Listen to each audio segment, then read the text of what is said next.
cheer, and marine maniac program. This class has demonstrated resilience, ambition, and the enduring spirit of youth. These young adults have not just navigated their high school journey with grace, but have also laid a strong foundation for a future filled with promise. Let us celebrate the exciting journey they are about to embark upon.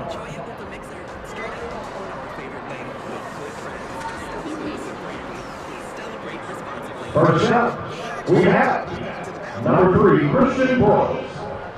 Christian is escorted by his dad, Scott, his stepmom, Holly Boyles, and his mom, Amy Blackshear. Christian plans to pursue a career as a broker or in construction and major business administration.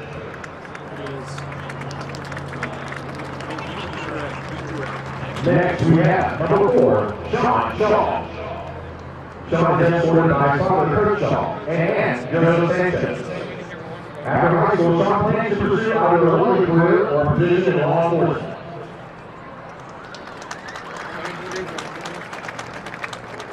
Yeah, that's it. Good. That's good. I like that shot. Next, we have number 8, James Gross.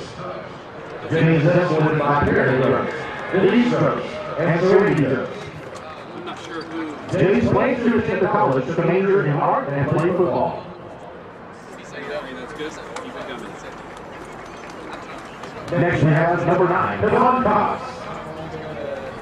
There you go. Devon plans to attend Midwestern State and major in sports journalism.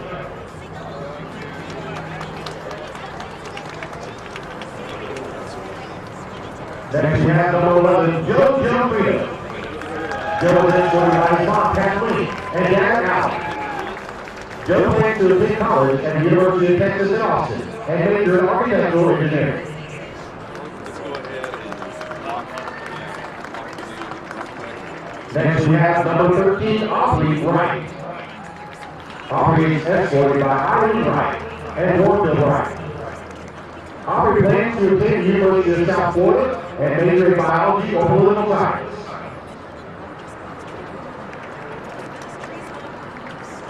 Next we have number 15, Cooper Morgan. Cooper is escorted by his mom and dad, Brad and Nicole Morgan, and his sisters, Emma and Piper. Cooper plans to attend college and play baseball and major in business and get a license in insurance. Okay, I can fix that. Hold on. While he's there. Next we have number 17, Jacob Thomas. Jacob is escorted by Cedric mother, Jabari his sister, Caleb's sister, Christian brother, and Jimmy his dad. Jacob plans to attend the University of North Texas and major in physical therapy. Next up is number 21, Dante Malone. Dante is escorted by his mom, Cassandra, his dad, Ian, and his brother, Vinicius. Dante plans to attend the University of Cincinnati and major in computer engineering. Next we have number 24, Adrian Harris. The major is escorted by his mother and father. He plans to play sports at the collegiate level and major in business. Next is number 27, Keegan Joseph. Keegan is escorted by his mom, his brother, 2 aunts, grandparents, and an uncle. He plans to attend Texas A&M University to pursue a degree in dentistry.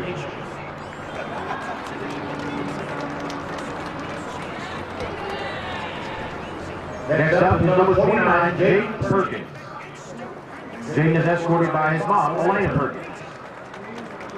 Jane plans to pursue a degree in mechatronics and become an engineer. Next is number 30, Tyler Edwards. Tyler is escorted by his mom and dad, Senator Tricia and Florence Edwards, and Kate and Cameron Edwards. Tyler plans to attend the University of Houston and major in business. Next is number 32, Jared Holler.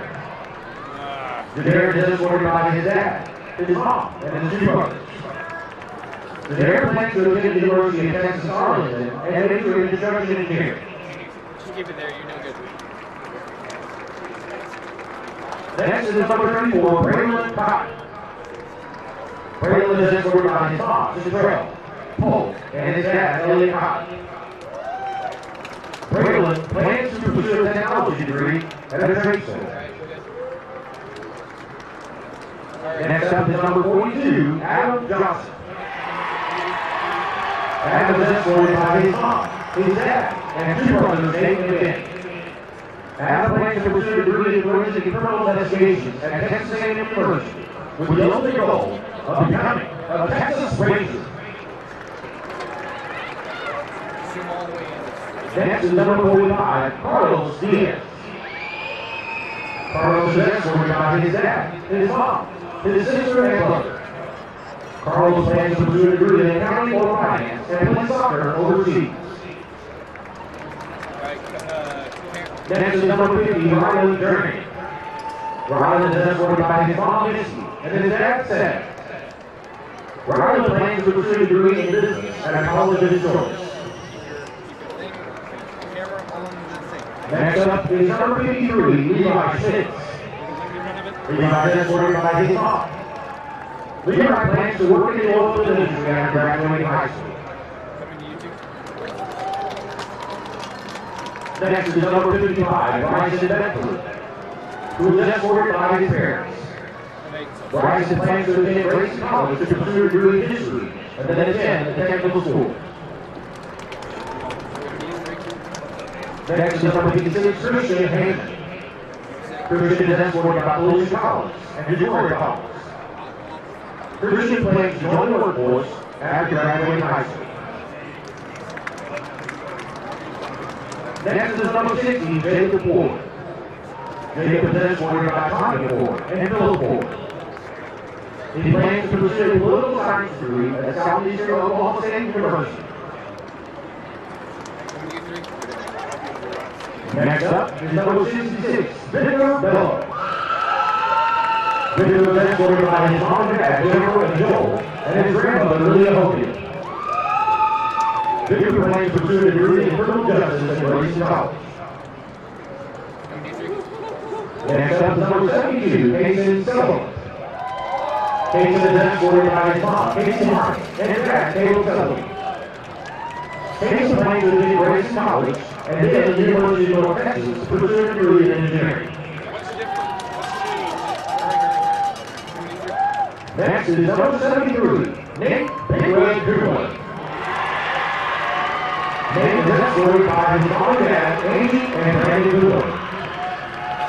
Nate plans to attend the University of North Texas to pursue a degree in music and sound engineering and eventually open a recording studio.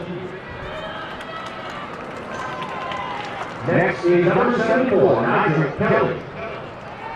Nigel is escorted by Cassidy Bragg and Tony Perry. Nigel plans to major in business and obtain his CDL. Next is number 76, Greg Holmes.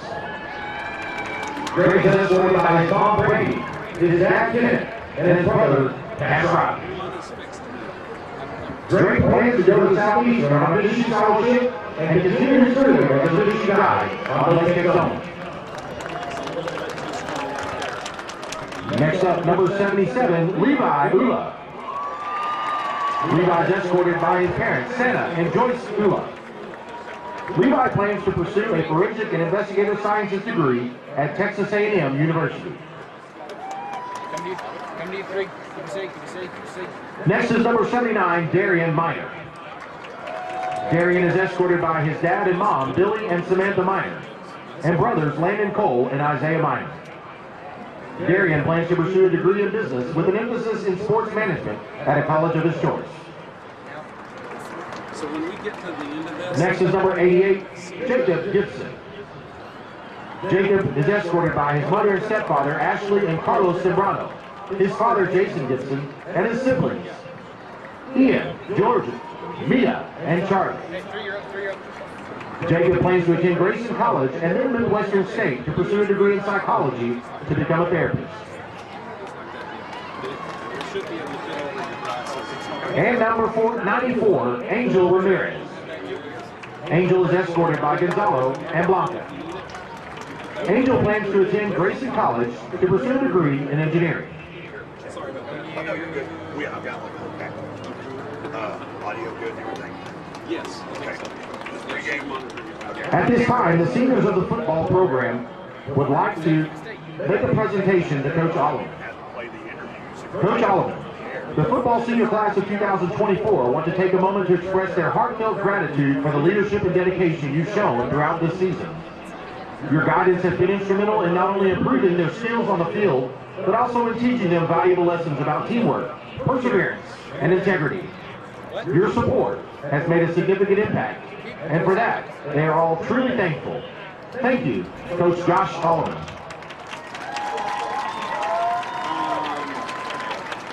I think we're going to do the cheerleaders next. Oh, okay. Just let them keep And now to recognize your athletic trainers. First up, we have Zamana Allah. Zamana is escorted by Coach Hawkins and Coach Norris, and best friend since elementary, Alina Martinez. Zamana plans to attend either Texas A&M or Baylor University to become a cardiovascular surgeon. Next up is Allison Beaver. Allison is escorted by her parents, Brian, Lisa, Susan, Deja, and her sister, Sarah. Allison plans to attend Tarleton State University and become an orthodontist. I think it's fine, Kenzie. You can watch that. Next is Caitlin Brim. I think it's fine. Caitlin is escorted by her mother, Jennifer, stepfather, Troy, father, Chad, and stepmother, Sarah. Caitlin plans to attend Stephen F. Austin in Nacogdoches to pursue a degree in athletic training. You are camera too. Next, we have Ava Godfredson. Ava is escorted by her mom and dad, Darlene and Jason Godfredson, and sister, Ella. Ava plans to pursue a degree in forensic psychology and play soccer at the collegiate level. Next is Madison Jarvis. Madison is escorted by her parents, Jeff and Lori Jarvis, and brother, Benjamin Jarvis. Madison plans to attend McPherson College on an athletic scholarship to play softball and will be majoring in secondary education. Next is Bailey Miller. Bailey is escorted by her mother and father, Kim and Chris Miller. Bailey plans to attend Hardin Simmons University to play softball and pursue a degree in nursing to become a pediatric nurse. Next, we have Eliani Montez. Eliani is escorted by Flora and Juan Montez, her mother and father. Eliani plans to attend Grayson College to become a registered nurse. Next is Mackenzie Ortiz. Mackenzie is escorted by her mom and dad, Shannon and Sean Renwatts, sister Riley Renwatts, and brother Ryan Ortiz. Mackenzie plans to attend University of Texas Arlington to pursue a degree in nursing. Next is Rachel Parks. Rachel is escorted by Scott and Crystal Parks, grandmother and brother, Greg Parks. Rachel plans to attend Texas State University to pursue a degree in pediatric physical therapy. Next we have Valeria Ramirez Mata. Valeria is escorted by Maria Mata, Carlos and Yurimi Ramirez, and Carlos Morales. Valeria plans to attend college to become a psychiatrist. Next up is Catherine Cibrian. Catherine is escorted by her mom and dad, Norbert, Josh, Giancarlo. Catherine plans to pursue a kinesiology degree at UTSA. Hey, kids, you look like they're busy. And now to recognize our cheer seniors. First up is Rylan Adams. Rylan is escorted by her parents, Robert and Marla, and brother Jordan. Rylan plans to attend Texas State University to become an anesthesiologist.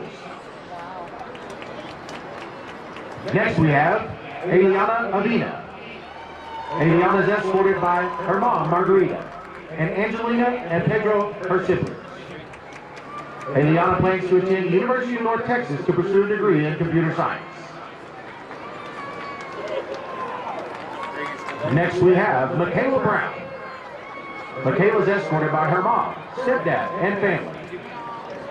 Michaela plans to attend Texas State University to become an anesthesiologist. Next up, we have Mackenzie Duncan. Mackenzie's escorted by her pawpaw, her mom Sarah, sister Natalie, and brother Nadine. Mackenzie plans to attend Charleston State University to pursue a degree in nursing. Next up is Kate Foley. Kate is escorted by her parents, Tim and Stephanie Foley, and sisters Mary Claire and Bess. Kate plans to attend Texas A&M University and major in education with a minor in business. Next up is Brisa Ivana Lacona. Brisa is escorted by Yvonne, Diana, and Jackie Lacona. Brisa plans to attend Grayson College, then transfer to Arkansas University and become a veterinarian. Next we have Keelan Martin. Keelan is escorted by Coach Kendra Tiller. Keelan plans to attend Texas State University to pursue a degree in theater arts and drama to become an actor or TV personality.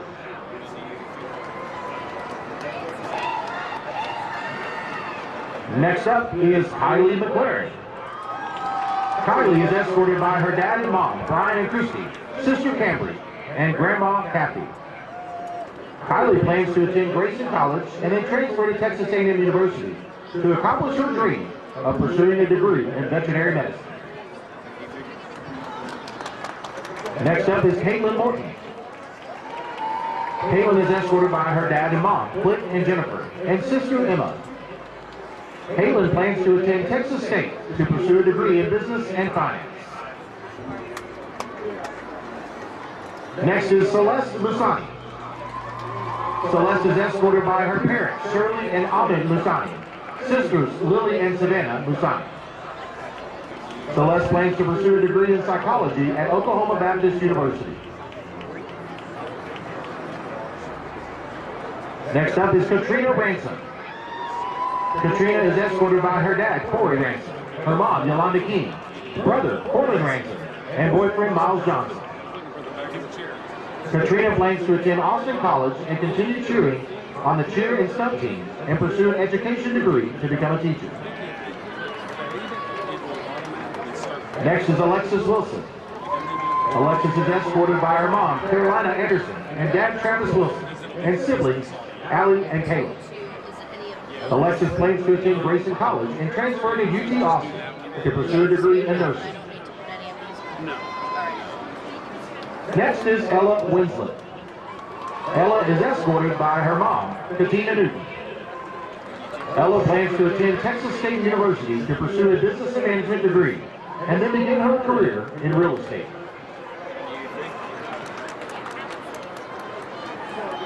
And now we recognize our Maroon Maniac seniors. First up is Tanner Carter. Tanner is escorted by his parents, Susan Carter and Lori Muscle. Tanner plans to attend University of Texas Austin and continue his education at the UT Southwestern Medical School to study pediatric surgery. Next is Caleb Cruz. Kayla is escorted by her mother, Diana, Aunt Francisca, and Uncle Quinila. Kayla plans to attend Texas Tech University to pursue a career in nursing.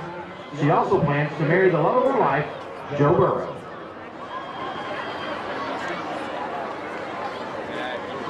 Next up is Addison Hill. Addison is escorted by her parents, Marianne and John Hill, and siblings, Aiden Hill and Leonie Rosswood. Addison plans to attend Stephen F. Austin University to become a registered nurse. And finally, we have Ryan Reynolds. Ryan is escorted by her parents, Stephanie and Trey Reynolds, brother Jake Reynolds, Peyton Arnold, Kathleen Goff, and Grace Randall. Ryan plans to attend Grayson College and transfer to Midwestern State to become a NICU nurse. Hey, can we come to a live set?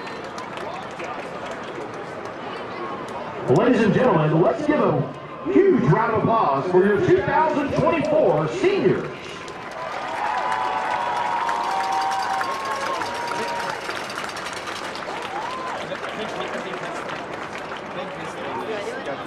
And now, ladies and gentlemen, tonight we would like to extend a warm welcome to the class of 1993. We celebrate not only the memories that bind you, but also the diverse paths you have blazed since graduation.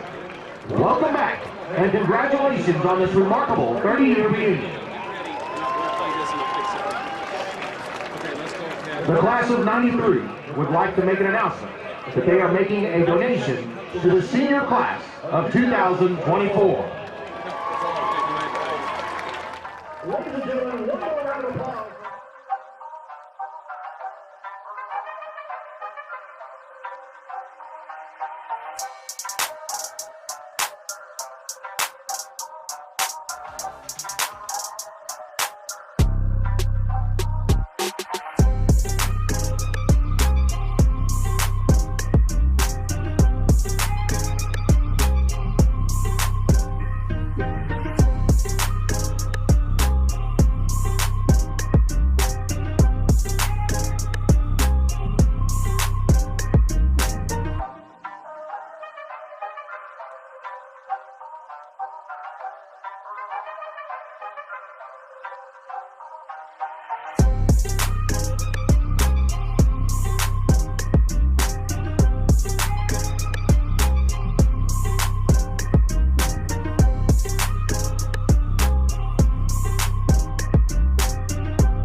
not, it doesn't have to be really close. It's just kind of like a pipe. That's your name?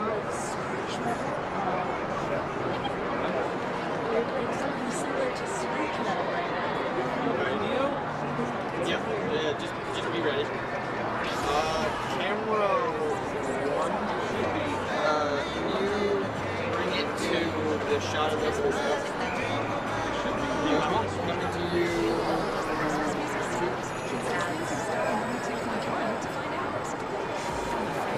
Turn it down again.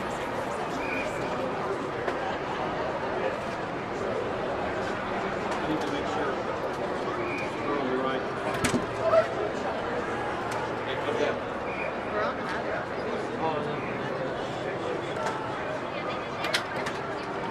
It's just like probably because it hasn't started yet. Stop. Can you pick one?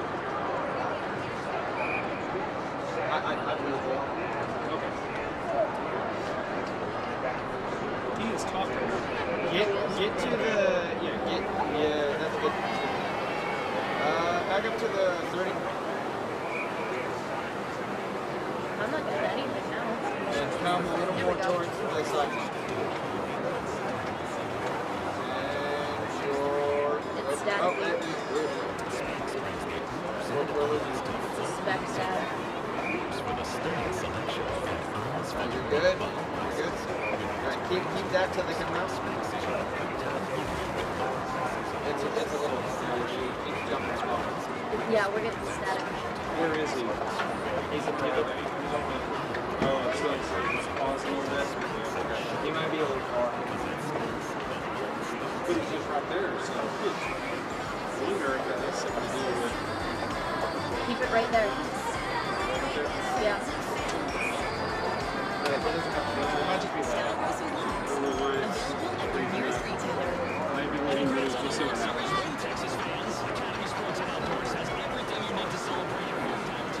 Alright, everyone still up.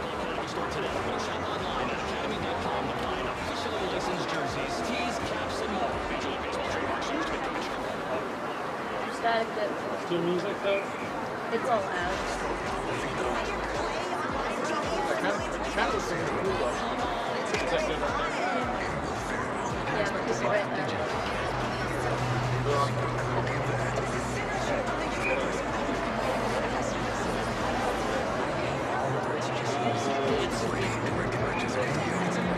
Maybe just in a weird place. I don't know.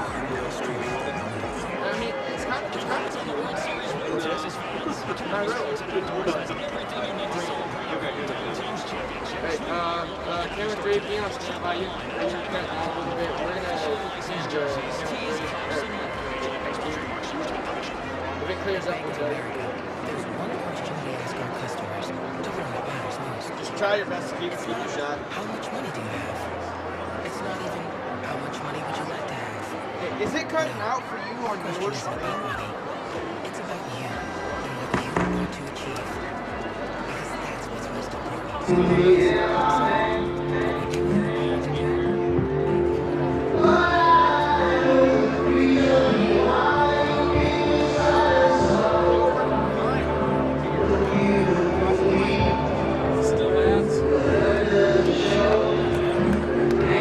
Ladies and gentlemen, your Sherman Bearcats!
2, come to the flag.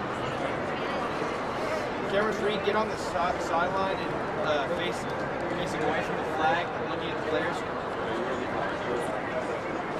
Like come to the Ladies and gentlemen, tonight's captains for the Sherman Bearcats are number 11, Joe Gianfride, number 53, Levi 6, number 76, Greg Hall, and number 21, Dante Below. the beginning of the line. Captain for Red Hawks, number 4, Cannon Cooper, number 5, Cannon Cooper, number 7, Kamari Daniels, number 10, today, Kara Perka, and number 17, Landon Regatas. You good? Alright. We'll wait for the coin toss and then we'll play.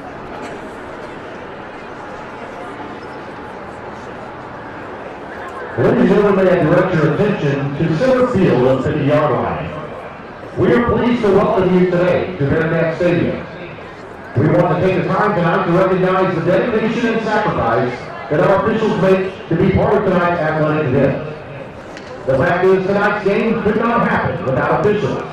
And in a time when Texas is experiencing a shortage of officials, we want to thank tonight's crew. We appreciate everything you did. And if you're interested in stepping up and giving back to our student athletes, we encourage you to join the Texas Association of Sports Officials. CASO members are dedicated to making Texas middle school and high school athletics the very best. If you have never officiated before, don't worry. CASO will provide the training you need. So make your first great call by contacting CASO today at www.taso.org. Enjoy tonight's game, and please be respectful to our hard-working officials.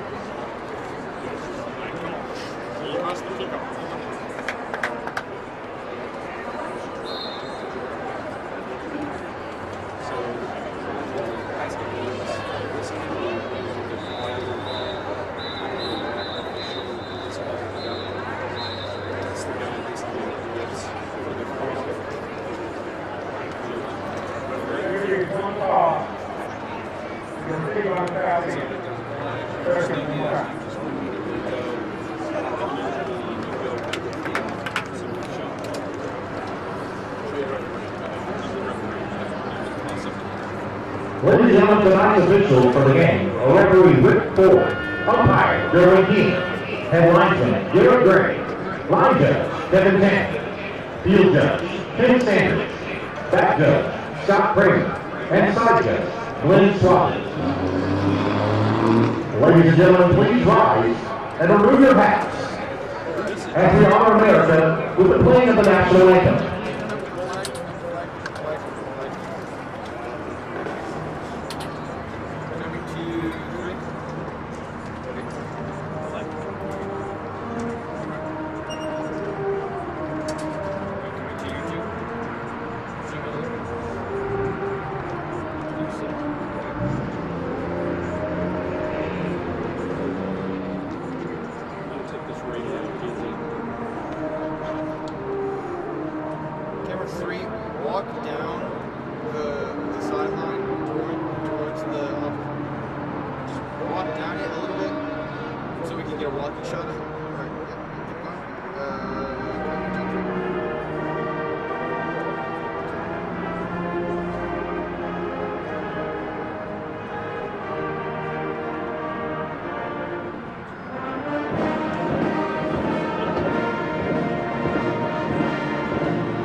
Thank you, and you may be seated.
Mendoza, it is a squib up the middle. We saw this a few times last week. Picked up by the up man, and it's returned over the 35 as Lavender, the 5'10", 175-pound sophomore, making his way in solid starting field position for the Redhawks. Redhawks, again, we mentioned, struggling on offense this season, and that's been one of the things that their defensive numbers have actually gotten better from where they were a year ago. Just offensively so far this year, averaging right at around 154 yards per game, 81 on the ground, 72 through the air. It's just been one of those seasons, and we see Kai Bunning in the gun here. A drive that begins at his own 37, handoff, near side run, slipping out of a tackle, and making his way is Carper Carr. And Carper Carr with the first carry of the game picks up 5, 2nd and 5 on the way, but now a holding penalty is going to lock this one off the books. Yeah, the running back was slung someone to the ground. I don't think it was Jim Frito. Maybe Collins. They just laid down on top of him and they got him there. So Carr getting his only his 7th carry of the season. Actually 6. He was 5 for 31 in rushing this season. So that penalty backing up the Redhawks now back to their own 27-yard line. Working in reverse here, 1st and 20. Direct snap, Bunning on the run, goes nowhere there. Wrap him up and drop him is Gianfrido and Collins. So the two seniors converge on the stop. Only a gain of 1 for the Redhawks. That's one thing in a game like this that you've got to do. You've got to take all doubt in that Liberty's mind that they've got a shot at winning this football game. And the way you do it is get them to 1st and 20, hold them to 2nd 20. Now you go after the quarterback, get sacked, and just let them know, we haven't had a real good year, but we're fixing to beat y'all. Bunning in the gun here. Ball between the hashes. After a gain of 1, high snap, Bunning brings it down. Now he's forced to run. Eludes Walker and Collins and breaks to the numbers. Maybe picks up a yard over the 30 to the 31. It is a gain of 3. But now you're talking 3rd and 16. And Walker that time, I think the center slowed him down. But what he's going to learn, in this upcoming offseason and spring ball and stuff. Yes, you're fast and all that stuff, but you have got to take angles to try to get these guys on the ground, and he'll pick that up in the near future. So Bunning now with a different back to his right. It's Kamari Daniels. They fake the handoff, shovel pass inside. That goes nowhere.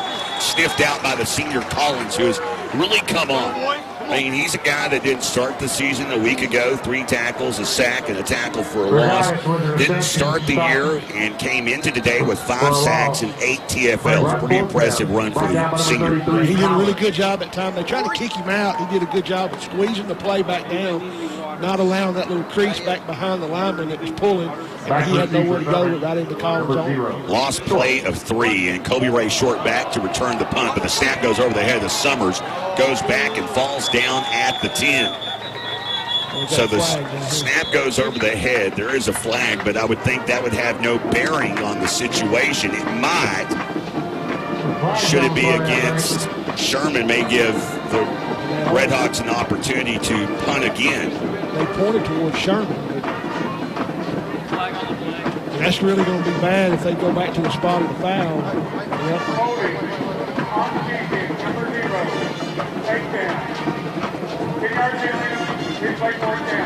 Oh, okay. So holding on Kobe Ray Short, the returner, I'm not even sure how that's possible. They may have had a number mixed up there. I was like you. I was watching back here in the backfield, so I didn't see what happened. The side judges explained to the coaching staff, but it had to have been it couldn't have been short, I wouldn't think. So with that, the defense back out on the field, or should I say special teams unit. It does move the football forward to the 38-yard line. And now Summers will get another shot at it. And now there will be a discussion amongst the referee, Richard Ford, and the umpire, Derwin King. Well, it should be 4th and 10.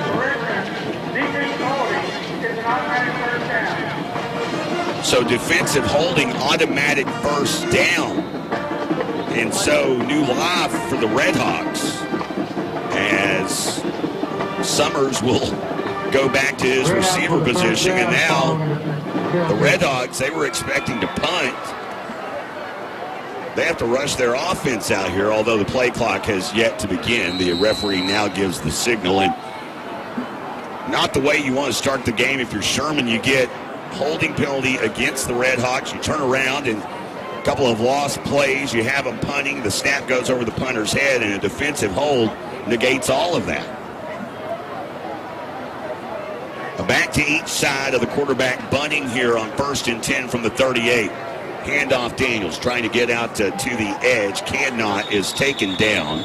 And Kamari Daniels losing yardage there. Gutierrez did a really good job of going in there and going for it. Somebody had wrapped him up. Gutierrez did a good job of going for his legs and getting him on the ground quick. So the penalty, keeping the ball in the Red Hawks' possession. 8:47 to play here in this first quarter. No score as of yet. Bearcats, for those of you just joining us, had held Frisco Liberty to a 3-and-out, but a defensive hold negates that, and now it's 2nd down and 11 from their own 37-yard line. Bunting in the gun. His man in motion is a quarterback draw trying to get to the edge. There is Holland in on the stop, also Drost, excuse me, and there as well, Abram Ramirez. So, host of Bearcats getting in on that play for no gain. Yeah, for the last. Matter of fact, it's a loss. They mark it back to the 36. And now they put it back. They can't make it. So 3rd down. So far this season, they have certainly struggled on 3rd down efficiency, especially in the first quarter. Just 2 of 17 on 3rd downs here in the first quarter of games. As a matter of fact, you can say 2 of 18 if you go back to the first 3rd down they faced on this drive. Bunny receives the snap, and it's a quarterback draw. He'll rip off a gain of 5 before running out of gas at around the 45-yard line. 4th down and 3 coming up here. And that's too many yards for the Sherman defense. And that's something that, you know, I said, go out there and make a statement early. That's one thing that defensive coaching staff don't want to do. They know that Liberty's down. And by having that run, you now have Coach Sweeney going, well, might as well go for it. And the offense remains on the field. Bunting in the gun has the tailback Lavender to his right. Excuse me, not Lavender, it is Carper. And it is Bunting who keeps on his own, lowers his head. He's going to be dropped about 1.5 yards short of a first down. Turnover on downs. Bearcats will start inside Liberty territory at their 46-yard line. 6:55 to play here in this first quarter. Good job at time. Bearcats take over 1st and 10. 4th and 3 or 4. From the Red Hawk 46-yard line. Anything can happen on a play like that.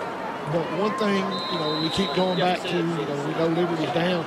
But the longer that you let a team like that hang around, you know, and if they're within 1 or 2 scores, they're going into the 4th quarter. That's something Sherman doesn't want, because anything, all bets are off. 3 receivers left, 1 to the right, or in the gun, seen for the first time today. Play action, fires into the left slot. Broyles picking up yards to the 40. It's a pickup of 6. 2nd and 4 on the way. You know, we'll get into the whole discussion about the mental power of belief here in a little bit. 2nd down and 4. 6:33 to play. Or fires out left side, caught by Micah Hunt, who's been on a tear here lately. And it's a first down pickup to the 31-yard line. And a nice gain of 15, excuse me. Number 21, Summers. It's one of the best throws that we've seen Orr make in a couple of weeks. I mean, that ball, it gives Hunt a chance to make a move, and that's something he's kind of struggled with this year. A handoff up the middle, Jerkavian Hughes running up the left hash all the way down to the 27 is where they have him spotted. It is a gain of 4, 2nd down and 6. Coming at you as we slide under 6 to play here in this first quarter. Again, no score as of yet. Bearcats with their first offensive possession of the night. As the sun now completely set, just a tad bit of orange in the western sky. Royals in motion, right to left. It's a counter to the right side to Jerkavian Hughes. He's met at around the 22, finds his way down And that is where he Third and will one. the run in. So third and about a football here. As Tercavian Hughes with Daniels the again on the gain of tackle. 6. It's going through something. So third down and 1, or in the gun, ball between the two hashes, marching toward the south end zone.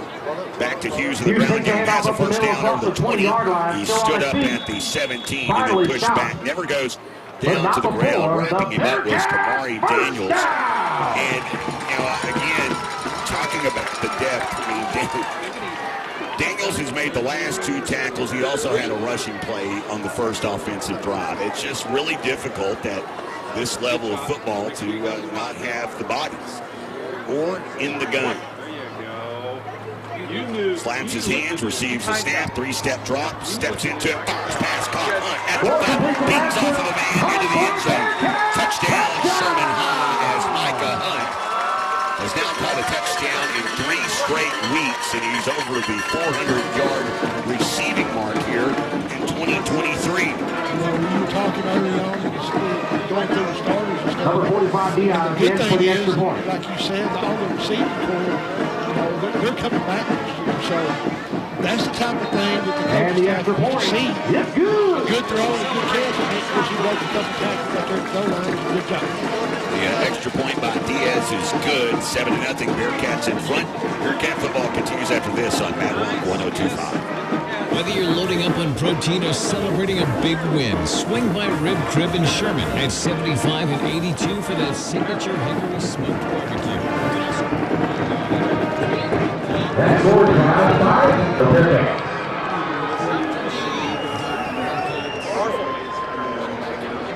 That's what I did. Beating off the Bearcats number 26. Mendoza. Big J, 6 plays, 46 yards, time possession, 2 minutes, 10 seconds, ending with a Micah Hunt touchdown from 17 yards out. Sherman 7-0. 7-0, 4:45 to play. Jeff's Auto Sales, your scoring drive update. Yes, locations in Sherman and Denison and online 24/7 at jeffsautosalestexas.com. They buy here, pay here, car lot, so that means they handle the financing for you. Your Whataburger kickoff, it's a pooch kick to the right, and it is fair caught at the 30-yard line. Making that fair catch was Jake Miller, a senior for the Red Hawks of Liberty. And now Frisco Liberty down 7-0. They've been outscored in the first quarter, and again was unable to get everything I typically get, statistically speaking. I like doing score by quarters. I was only able to obtain that through the first 9 games of the season because the Dallas Morning News has now apparently limited their coverage, and they might lose a subscriber, by the way. But they've been outscored in the first half of games this season, 248-16. Down 7-0 here. Handoff to Kamari Daniels, right side run, and he picks up 8 all the way out to the 39-yard line.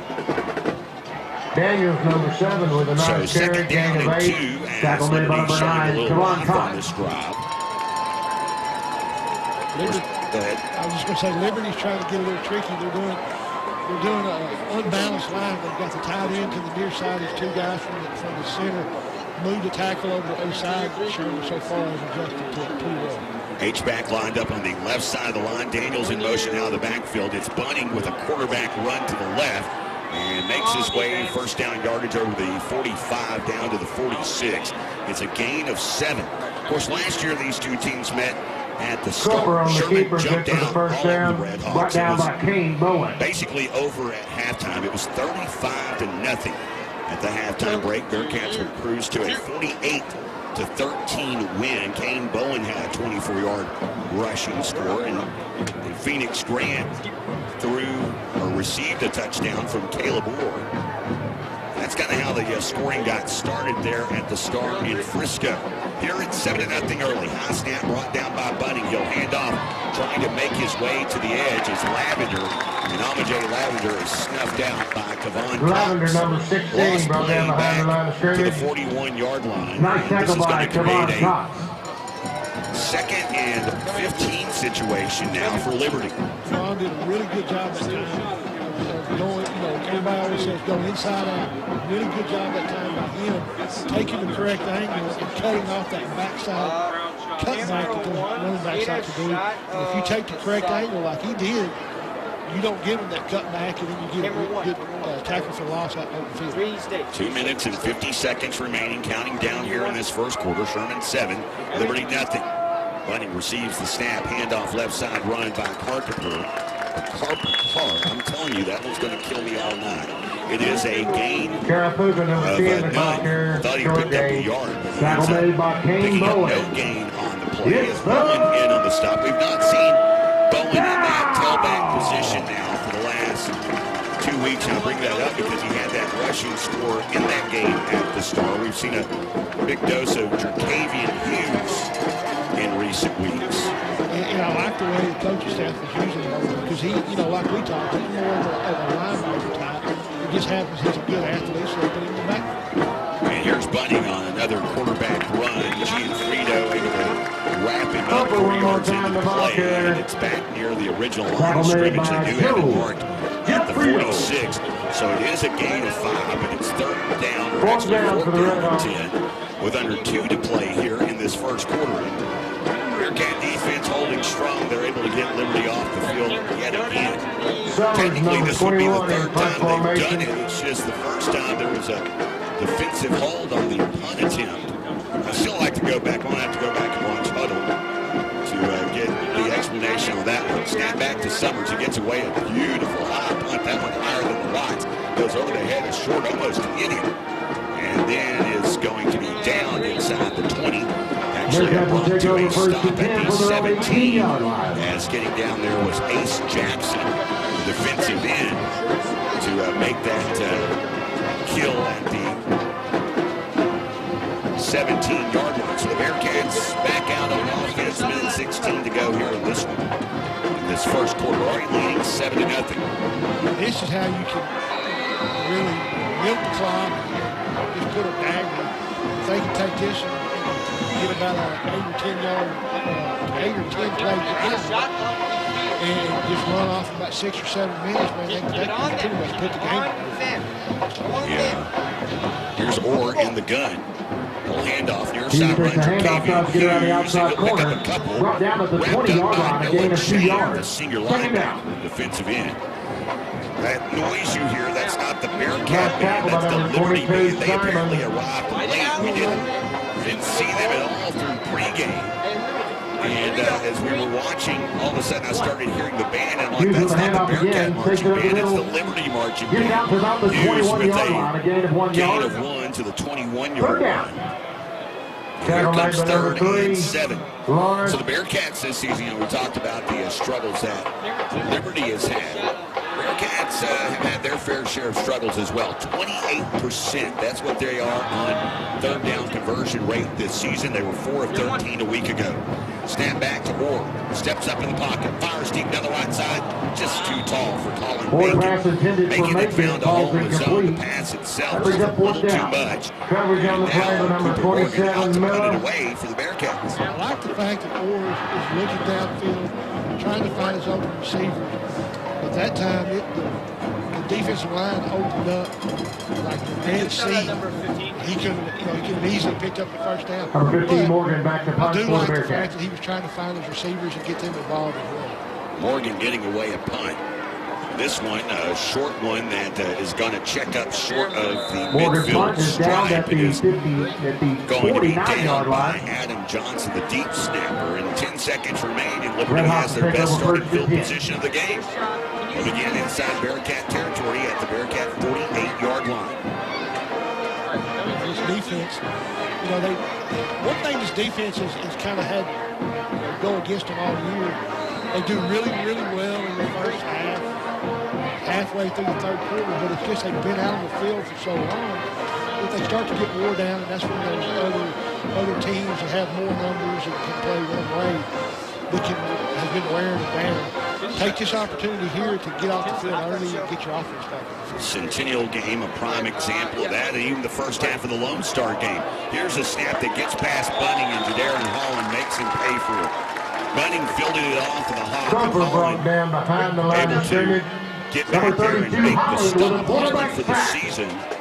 4 tackles for a loss. That's his 5th as we head into the second quarter. Quarter comes to a close. Bearcats in front, 7-0. Back after this on Mad Rock 102.5. Life is yours to spend. Spend it expanding your balance. Spend it expanding your mind. Spend it wondering what comes next. Spend it trusting that God has a plan. Spend it taking small steps in your own life. Spend it making a big impact on someone else's. First United Bank. Spend life wisely. Are you ready to design your dream home? If you've been searching for product availability, you have it. Yeah, it is.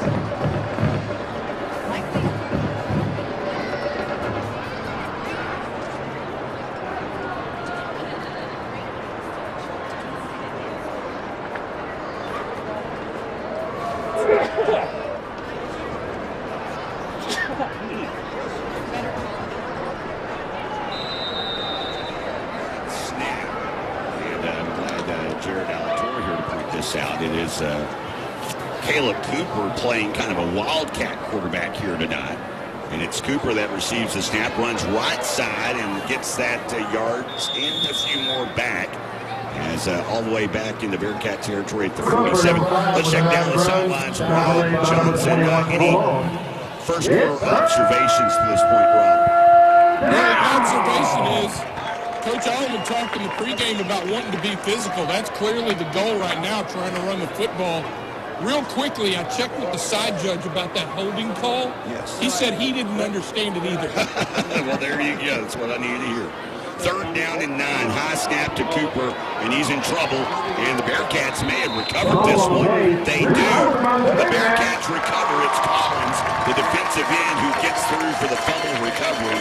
And that's about the 10th time we've seen a high snap from the sophomore back to the quarterback, Caleb Cooper. And Cooper, by the way, has not played quarterback this season, or at least has not thrown a ball this season.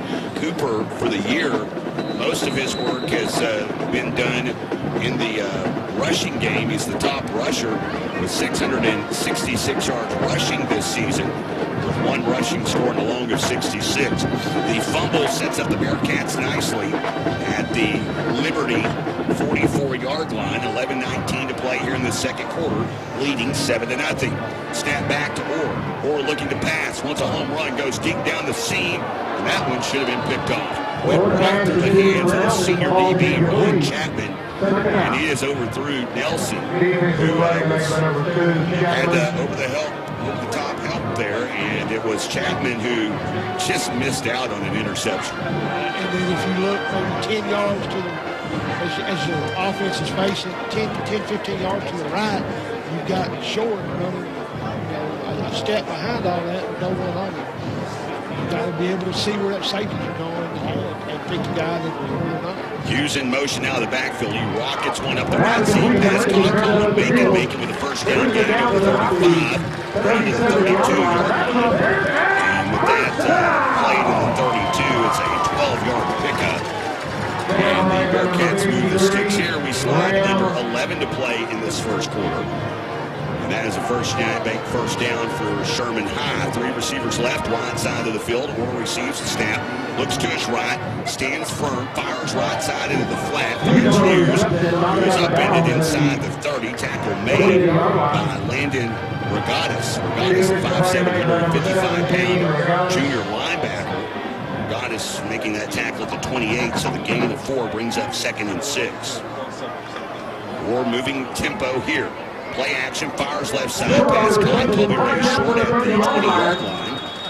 And pick up the bank, moves the sticks again. Another First United Bank first down with 10:30 to play here in this second quarter. Really good job to play before that. They tried to get they were running Nelson on the route to this side. Orr did a good job of recognizing he was covered and then just checked it down to Hughes. Did a really good job of picking up some positive yards. First down and 10. Orr in the gun, has Hughes to his right, Short to his left. Snap back to Orr. Dances in the pocket, now is flushed out to his left. He's in trouble. Jackson giving chase. Jackson's going to wrap him up, and then he should be flagged for intentional grounding, or am I incorrect? Yeah, because the ball never got back to the line of scrimmage. There was no one out there. And now they drop the flag. So credit. I believe it was Jackson that got back there. It was 20 or 22, Jared. It was either Simon or Jackson, either way, or tried to make the right play. As you mentioned, though, didn't get it back to the line of scrimmage on that attempt to throw it out of bounds. It ends up being a loss of 15. Second and 25 now for the Bearcats. Or in the gun, snap coming from the left hash as they move toward the north end zone. Hughes out of the backfield in motion to the right. Firing right side pass, caught by Bacon gets all that yardage back, and now the Bearcats are going to be setting with a third and manageable 5 here. As they mark him out at the 14, so a third and a manageable 4 down to the 14-yard line, a gain of 21 yards. 7th play of the drive coming here. Handoff Hughes up the middle. And Hughes powers his way down near a first down. I'm watching Rob Johnson try to do the eagle eye from the near sideline, seeing if they have that spotted at the 10. It's going to be just short. You go back to that third down play. Really good job that time. They had 3 receivers to the near side here. And they did a little combo route, and the safety jumped the post route. Really good job that time by Orr of reading where the safety was, going where he's not, and you see the result of it. Bearcats 7 of 15 on 4th downs this season. Orr with an empty backfield receives a snap, fires to Micah Hunt. Touchdown, Southeast run game. Touchdown, Sherman High. Got excited there. Micah Hunt with his second receiving score of the night, and that is 4 touchdown receptions in the last 3 weeks. Really good job of using his body to shield the defender as he ran that little skinny post. A lot like old Michael Irvin used to do. You just go run 6 yards and cut it in. Just use his big body to get off the defender and then easy catch and catch. Diaz with the all-important extra point. It's 14-0, and it's Friday night, not Saturday afternoon. Back after this on Mad Rock 102.5.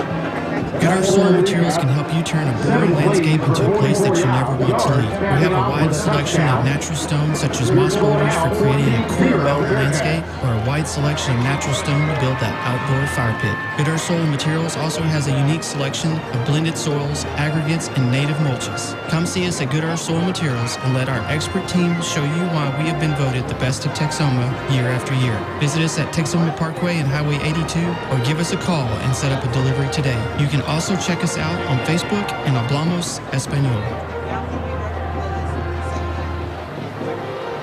14-0 our score here at Bearcat Stadium. Coming up, we will have your Jeff's Auto Sales scoring drive recap. But first, Wannaburger kickoff. Wannaburger, Waco, anywhere else. Bearcats converting on 4th down on that drive. And then end up with a touchdown pass to Micah Hunt. Second receiving score of the game as he continues to, he has exploded here the last 3 weeks. Mendoza end over end kick and calling for a fair catch. It is bobbled, dropped. It was Laurent, the senior back there to return, that bobbled that one. Fair catch called for, though, inside the 20. And here is Jared with the Jeff's Auto Sales scoring drive recap. Thank you, Jay. 7 plays, 44 yards, time possession, 2 minutes, 22 seconds, ending Micah Hunt from 11 yards out from Caleb Orr. His second touchdown on that, Sherman 14-0.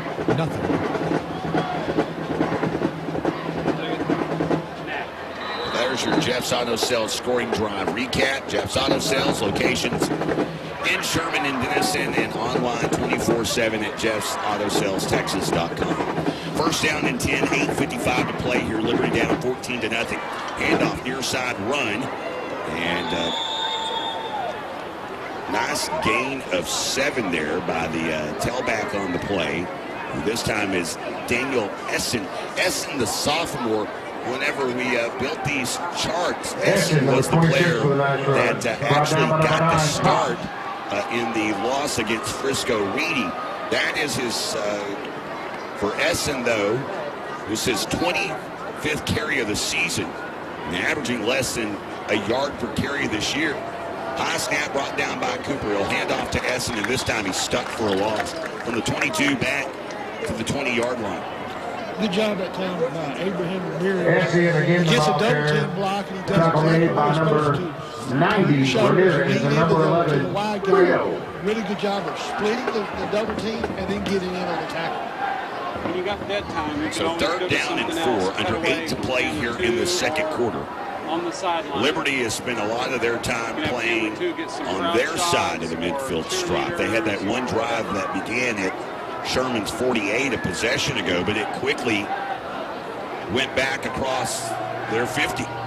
And here is Caleb Cooper on a direct quarterback run, and he'll fire off the right tackle and make his way to a first down gain to the 25. You know, looking into next year, Cooper, you know, we talked about the receiving core and everything. This defensive line, they've got two young guys. Walker and Ramirez is going to be coming back. And I happen to notice Ramirez when he was walking with his brother, you know, for the senior night. He's you can tell he's been in the weight room just like Walker has. Saw Walker explode onto the scene a year ago. And by all accounts, there's a few more bodies that are coming up. Handoff near side run, making his way to the edge is Lavender, and Lavender picking up 5 to the 30-yard line. And the 5th play of the drive coming up here. Under 7 to play here in this first half. Sherman leading 14-0.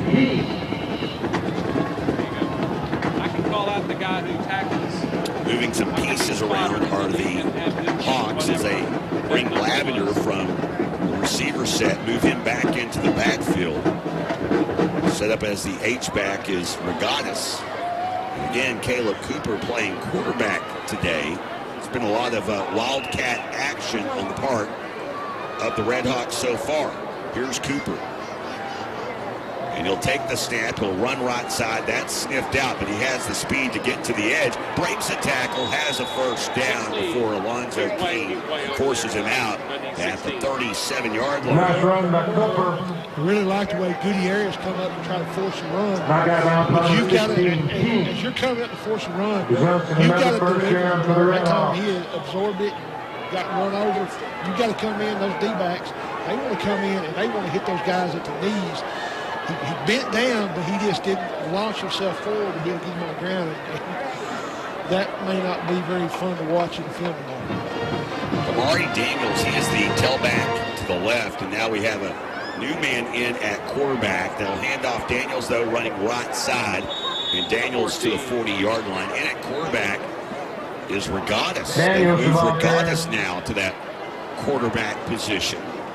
And that is a short gain of 2 to the 39-yard line. 7th play of the drive coming up here. One thing Sherman's done, like in the last 4 or 5 games, is they do a lot of stunting with the defensive line, and they're really quick enough to where if they stunt the opposite way of the play, to be able to come back and get in on the tackle.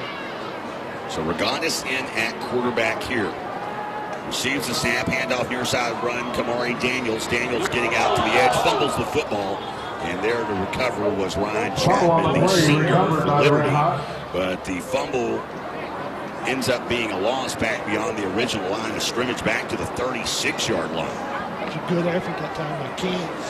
He really had to reach out to get the guy in the grass and try to get him on the ground, and he just ripped the football out. So third down and 11 here. Regatas remains in at quarterback. The tailback to his left is Amajay Lavender.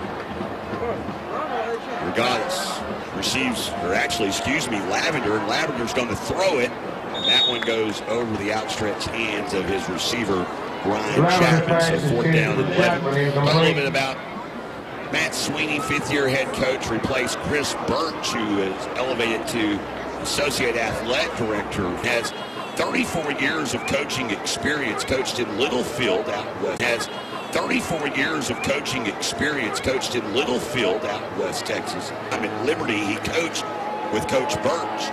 Here's a high punt, and this one from Summers goes out of bounds at around the 32-yard line. The Bearcats will begin their drive there. Liberty as a school, their first varsity season came in 2008. This is their 16th season of existence. And, of course, we talked about the success of Reedy and Lone Star in recent years as these programs have just started springing up in Frisco, the growth down there over the last 20 years. We talked about Wakeland last week. Now 10 straight playoff appearances for the Wolverines after clinching last week. Liberty, on the other hand, they've struggled. 500-plus seasons, only 6 times. Their seasons coming in 08, 09, 10, and 11. And then in 20 and 21. Here's a pass out into the right flat for Kavian Hughes. Kamari Daniels there to wrap him up. Wraps him up 6 yards into the play. Second and short coming up here. Hughes has really done a good job of coming around. That time he just took that little swing pass and did exactly what you're supposed to do out there. Turn the football up and get what you can. Don't give the defense time to get out there and get you on the ground. Second down and 35, 30, 25, 20, 15, 10, 5, end zone.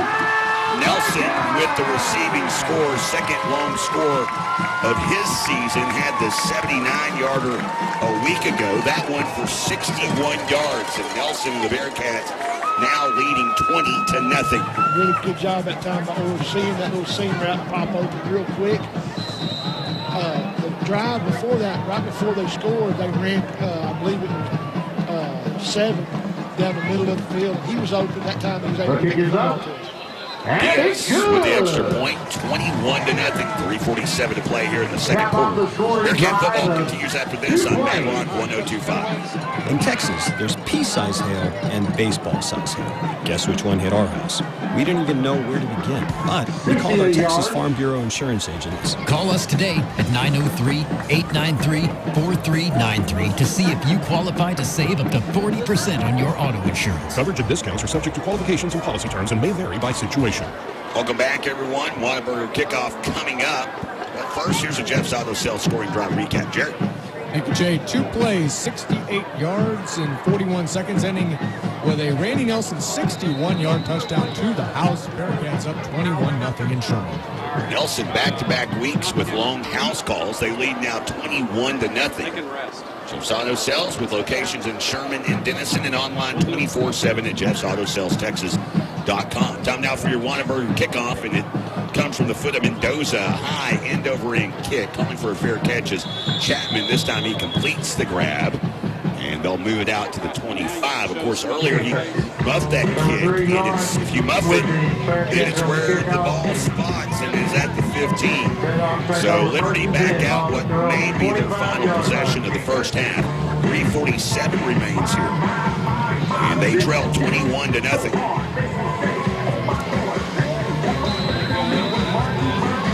Of course, coming up, we've got the halftime show on the way for you. We'll get a bunch of different things in that, including our Bearcat Spotlight brought to you by Grayson College. Grayson College, embark on your voyage. Bearcats beginning on this defensive drive, their opponent at the 25-yard line. And it's Caleb Cooper back out at Wildcat, if you will. I mean, it has been a steady dose of run plays. We've only seen the one pass, and that came off of a little trickeration. It's a gain of 9, however, for Cooper. Makes his way out to the 34-yard line. You know, I said earlier that they're running an unbalanced line with the tight end. They are running an unbalanced line, but they're doing it with the offensive line, but they don't have a tight end, a true tight end out there right now. So they're doing it with the offensive line, but they've got, well, now they've just got 5 out there. They have up to this point. No, he's out here. He's just lined up on this edge. You see 65, and he's outside of Regattas. You weren't going crazy there, Chad. There's been times I made fun of you. A little bobble, and it goes right into the hands of Carpakar, and Carpakar is then stuffed. That snap deflected off of the hands of Caleb Cooper, and Carpakar just took it out of the air like it was handed to him, and he picks up a first down to the 37-yard line. Yeah, Chad, I wanted to let you know we're not imagining things. The only thing I'm imagining right now is do the Rangers really win a World Series? I've been filling on that for the last That's been my mode of operation. Nothing bad is going on in my life, and I'm not sure I'll come off of that cloud for a while.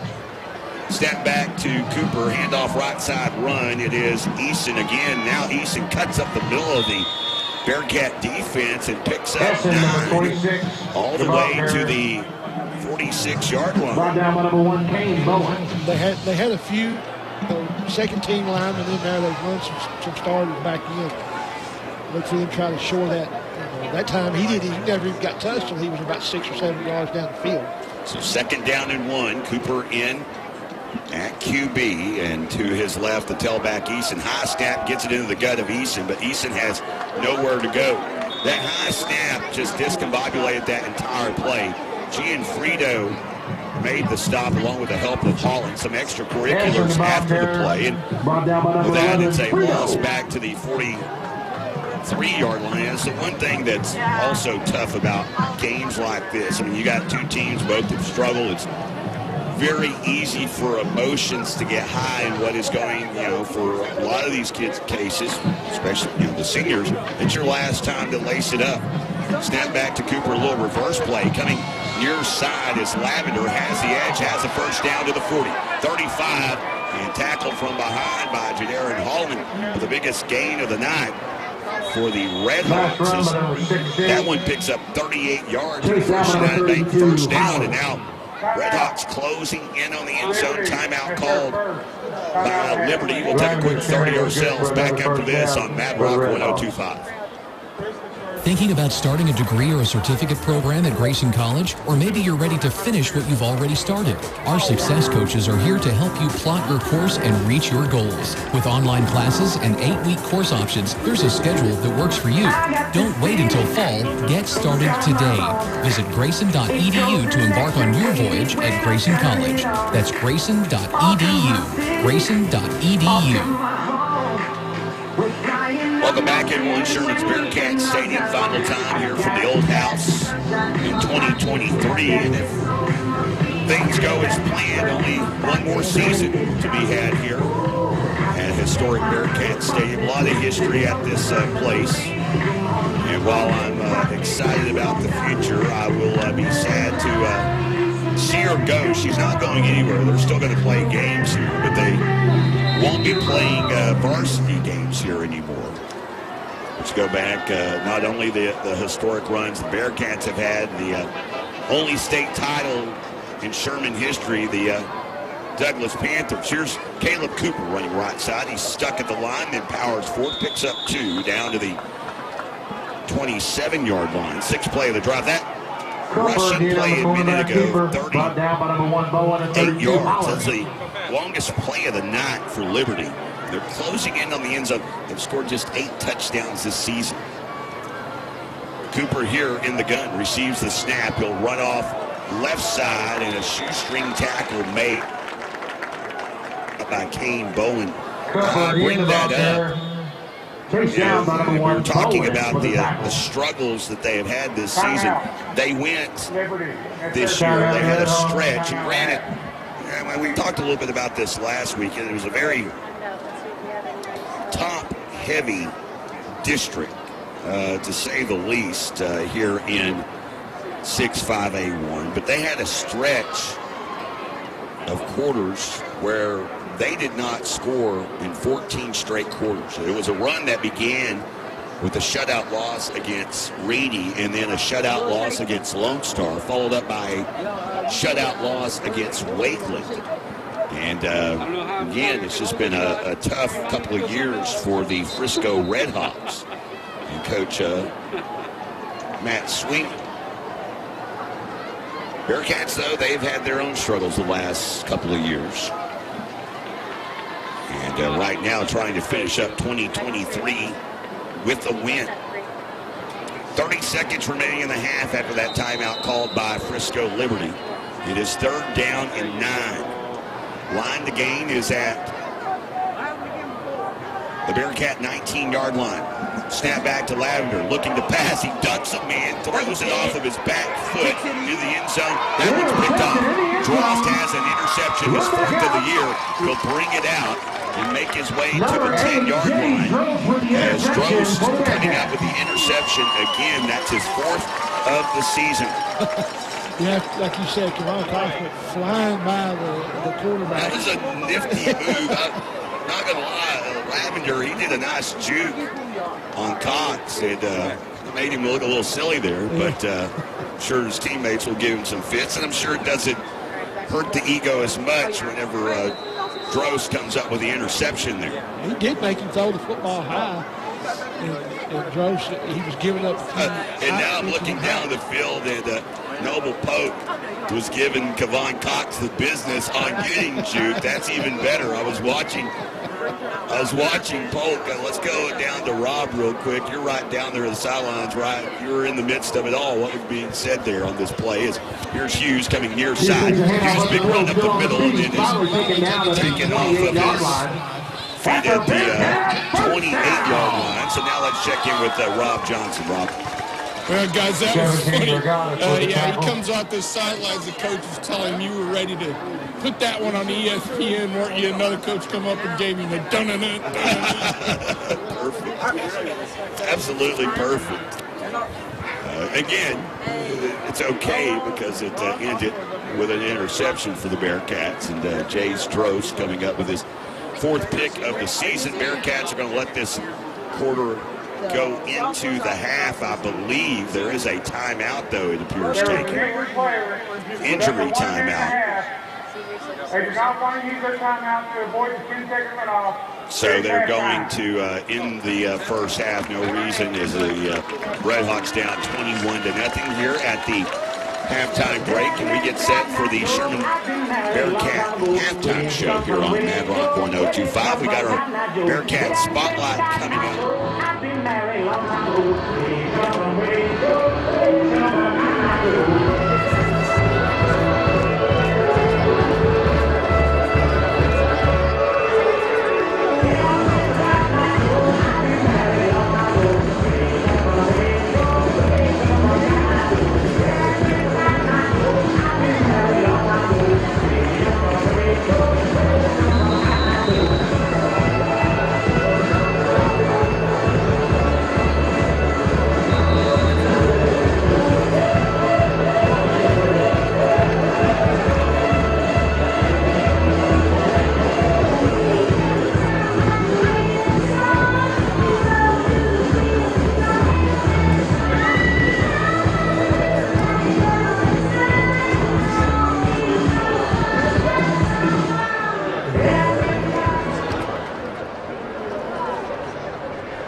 Yeah, orange wolf. We call them red rhythm. Red rhythm for the Red Hawks.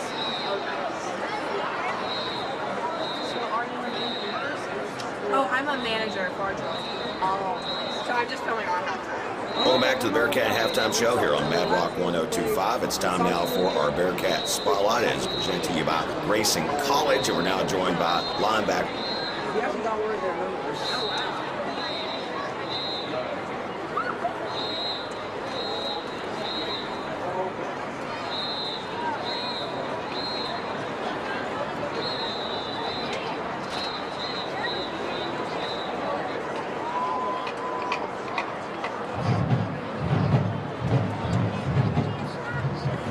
And now, ladies and gentlemen, please welcome to the field from Frisco, Texas, the 2023 Liberty High School Red Welcome back to the Bearcat Halftime Show here on Mad Rock 1025. It's time now for our Bearcat Spotlight. It is presented to you by Racing College, and we're now joined by linebacker.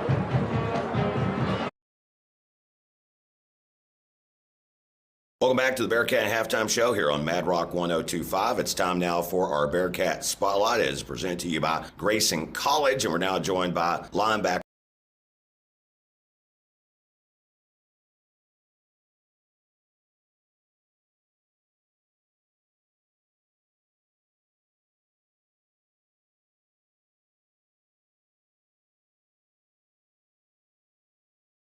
Welcome back to the Bearcat Halftime Show here on Mad Rock 1025. It's time now for our Bearcat Spotlight. It is presented to you by Grayson College, and we're now joined by linebacker. RPM Staffing Professionals, voted best staffing agency in Texoma, is shouting loudly, Go Bearcats! This high school football season. Welcome back to the Bearcat Halftime Show here on Mad Rock 1025. It's time now for our Bearcat Spotlight. It is presented to you by Grayson College, and we're now joined by Bearcats and to all those that and Sydney Moody. Red Rhythm would like to thank their platinum sponsors, Strum Dental, located in Plano, and Fairchild. Fairchild is a local nonprofit supporting high school student athletes in Dallas. Waldo Funeral Home has been serving the people of Sherman since 1937 and is a fourth-generation business. It's the mission of Waldo Funeral Home to serve each and every family with personal service. They are always sensitive to each family's needs, responding promptly to all requests, providing meaningful suggestions while offering quality products and services at reasonable and competitive prices. Waldo Funeral Home, 619 North Travis Street in Sherman, or online at waldofuneralhome.com. Want a burger? Want a fries? Want a shake? For a limited time, Whataburger is offering a Whataburger happy hour from 2 to 5 p.m. Get 2 hot and juicy fresh hamburgers or cheeseburgers with all the trimmings, 2 fries, and 2 drinks for only $14.99. Whataburger is always open late and offers a large selection for you and your entire family, from a hot meal to a frozen shake. Don't miss the Whataburger happy hour special every day between 2 p.m. and 5 p.m. Simmons Bank, nominated by Forbes magazine as a top U.S. bank, takes great pride in investing in our friends and neighbors.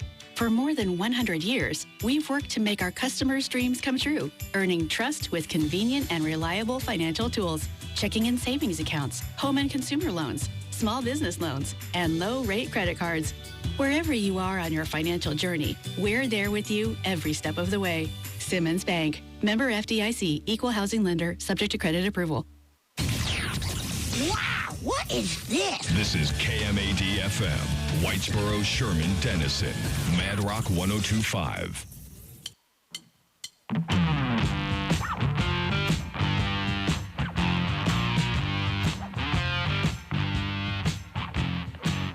Welcome back to the Bearcat Halftime Show here on Mad Rock 1025. It's time now for our Bearcat Spotlight. It is presented to you by Grayson College, and we're now joined by linebacker Dante Colon. How are you doing today, sir? I'm doing good. How about yourself? I'm doing fine. So, final ride here at Sherman. I've got to watch you for the last couple of years. This is the first time you and I have ever met.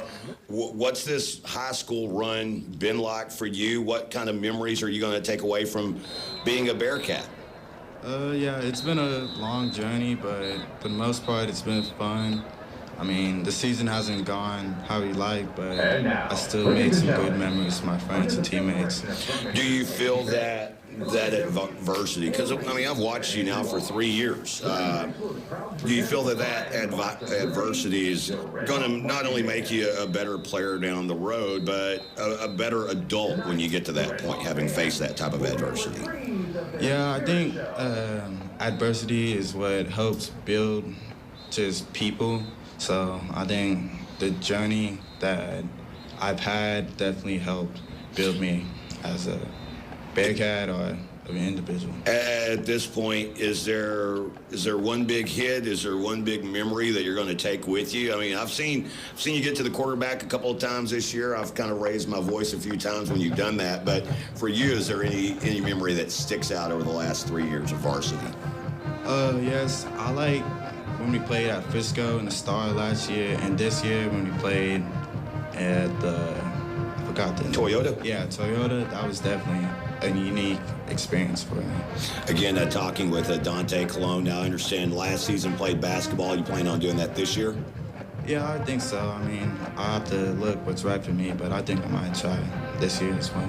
So I'm assuming, though, anything sport-wise, it's football first and everything else is second. Yeah, football's been my number one since I've been little, so yeah. Is that a goal of yours to play collegiately? If I get the opportunity to, yes, I would love to play anyway. So. Any dream colleges out there? Not really. I mean, as long as I can play. I'm about to say, hey, I'll tell you right now, right this week, I want to be a member of the Texas Rangers. So when I say dream, I mean, is there Is there one of those big schools that you would love to go to? A Texas, a OU, a Texas Tech, perhaps? Yeah, my favorite college since I was little was Clemson, and also Tennessee Volunteers since I was born in Tennessee. So you got a thing for the color orange? Yeah. I did not know you were born in Tennessee. When did you move to this area? I think fourth grade. I think we moved down here. At first we were in Gunter. Then we actually moved again to Nebraska. Then we moved back to here. So you've done some traveling. Yeah. Do you like this area? I mean, you've kind of been in the area twice. You've mentioned Gunter. Do you like this area of the U.S. better than, say, Nebraska? Yeah, it's definitely a lot colder over there. So I definitely enjoy the heat. It does get hot here, but I'll take the heat over the cold any day. So aside from football, like, what are some of your hobbies? What are some of the things you like to do to get away from the game? I actually started getting into computers and computer science. I think that's what I'm gonna do in college. So that's my most recent hobby that I've been doing. What got you interested in computer science? At first, I was in classes that just taking, but I just had some thought about what I really like and what I wanted to do in the future. And that's what I'm interested in, and that's what I'll continue to do in the future. So much like anything else, I mean, there's a lot of different facets of any sort of career you choose to go into. With computers, I mean, you can build them. There's the writing of programs. You've got AI now coming into the mix. What most interests you right now about computers? Definitely the AI. I find that the most interesting, and how we can continue to develop that and just build around that. And yeah. Have you had ChatGPT write a paper for you yet? Yeah. Again, talking with Dante Colon. He is our Bearcat Spotlight for this week. So that is what you're eyeing up as you wrap up your senior year. With this being your senior year, what do you want to take away from this? And not just football, just the experience of being a senior at Sherman High. I just want to enjoy every moment, just live in the present, and just suck it all in while I have, because our coaches always told me that high school is the best football, the best memories you'll make. So I just suck it all in and enjoy it while I can. Of course, again, talking with Dante Colon. Okay, hot seat segment, 5 things you spontaneously react. There is no wrong answer. Favorite post-game meal? Pizza. Jacked up truck or souped up sports car? Souped up sports car. Favorite color? Blue. Favorite female musician? Beyonce. And then what does it mean to be a Bearcat? For me, I think it's to just never give up and persevere through any challenges that are thrown your way. Again, Dante Colon, he is our Bearcat Spotlight for this week, presented to you by Grayson College. Sir, I do appreciate getting the opportunity to watch you the last several years, and good luck this week and in all your future endeavors. Thank you. Appreciate it. Of course, right there, Dante Colon joining us here in our Bearcat Spotlight, presented to you by Grayson College. Coming up, we'll take a look at stats and more from this one, the Bearcat Halftime Show here on Mad Rock 102.5. Frisco IC is Dr. Mike Waldron, Principal of Liberty High School is Stacey Whaley. Director of Fine Arts for Frisco IC is Preston Hazard. Members of the Liberty High School percussion section will be leaving Wednesday. They've been selected to perform at the Percussive Arts Society International Convention in Indianapolis. Congratulations, percussion, and best of luck. The Red Hot Band would like to wish the best of luck to Sherman High School Band and thank them for sharing the field tonight. Your hospitality is always warm and welcoming.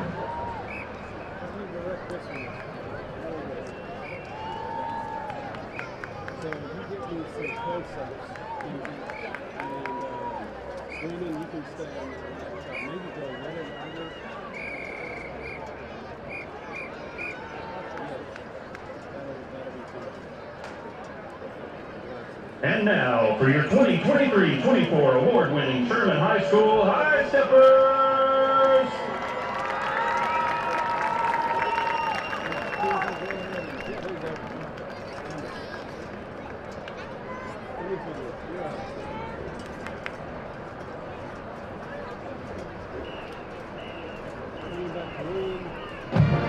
Social officers for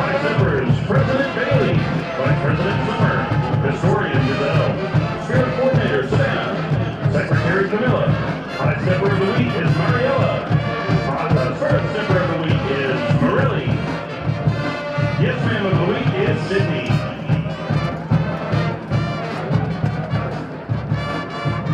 Dance officers from right to left. Sophomore Lieutenant Sydney. Junior Lieutenant Olivia. Junior Lieutenant Leona. Senior Lieutenant Kaylee. First Lieutenant Ethan. And in the center, your captain, Pregame.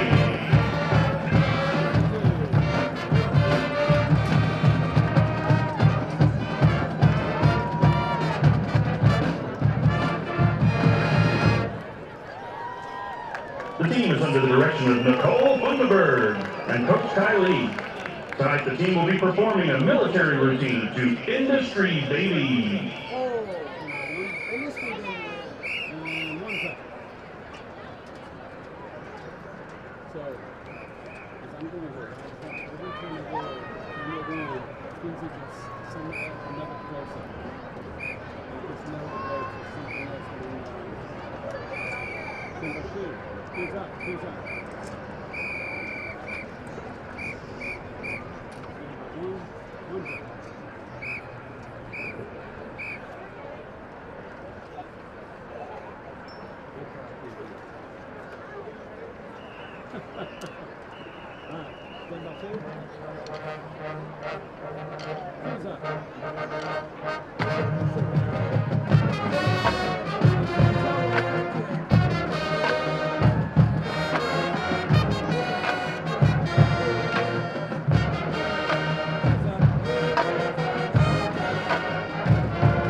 Let's give it up one more time for your Sherman High School High Steppers.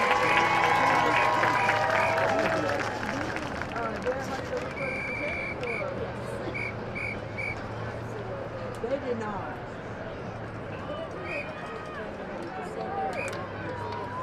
And now, please welcome to the field your Sherman High School Bearcat Marching Band.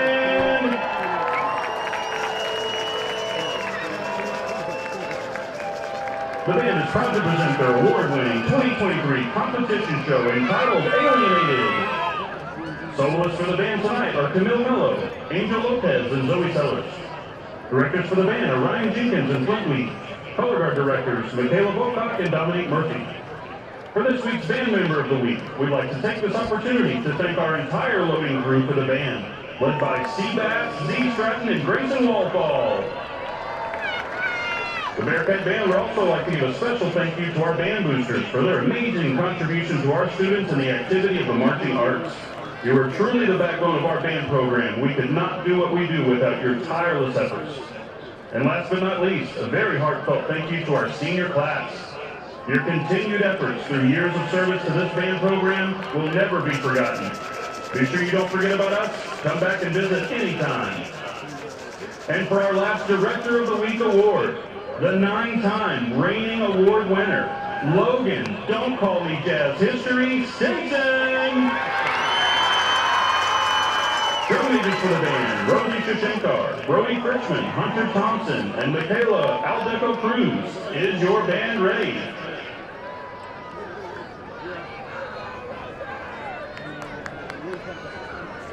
You may now take the field for your halftime performance.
know the acronym KISS. KISS. Yep. And for those of you that don't know what that means, I'm not going to say it over the air. It's nothing dirty. I'll just let you use your phone to do what you always do. Google it. Our score at the halftime break, 21-0. It's all Bearcats. Coming up second half around the corner on Mad Rock 102.5. Grayson Collin Electric Cooperative has always sought to serve its members in the best way possible. Though the service area and demographics have changed over the years, one thing will always remain the same: to provide the very best possible service at the very least possible cost. They have an amazing team focused on serving the members of GCEC. Call them today at 903-482-7100 or go online for more information at gcec.net.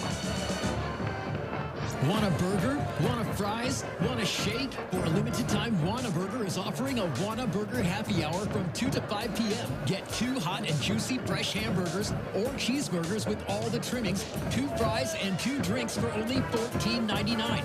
Whataburger is always open late and offers a large selection for you and your entire family, from a hot meal to a frozen shake.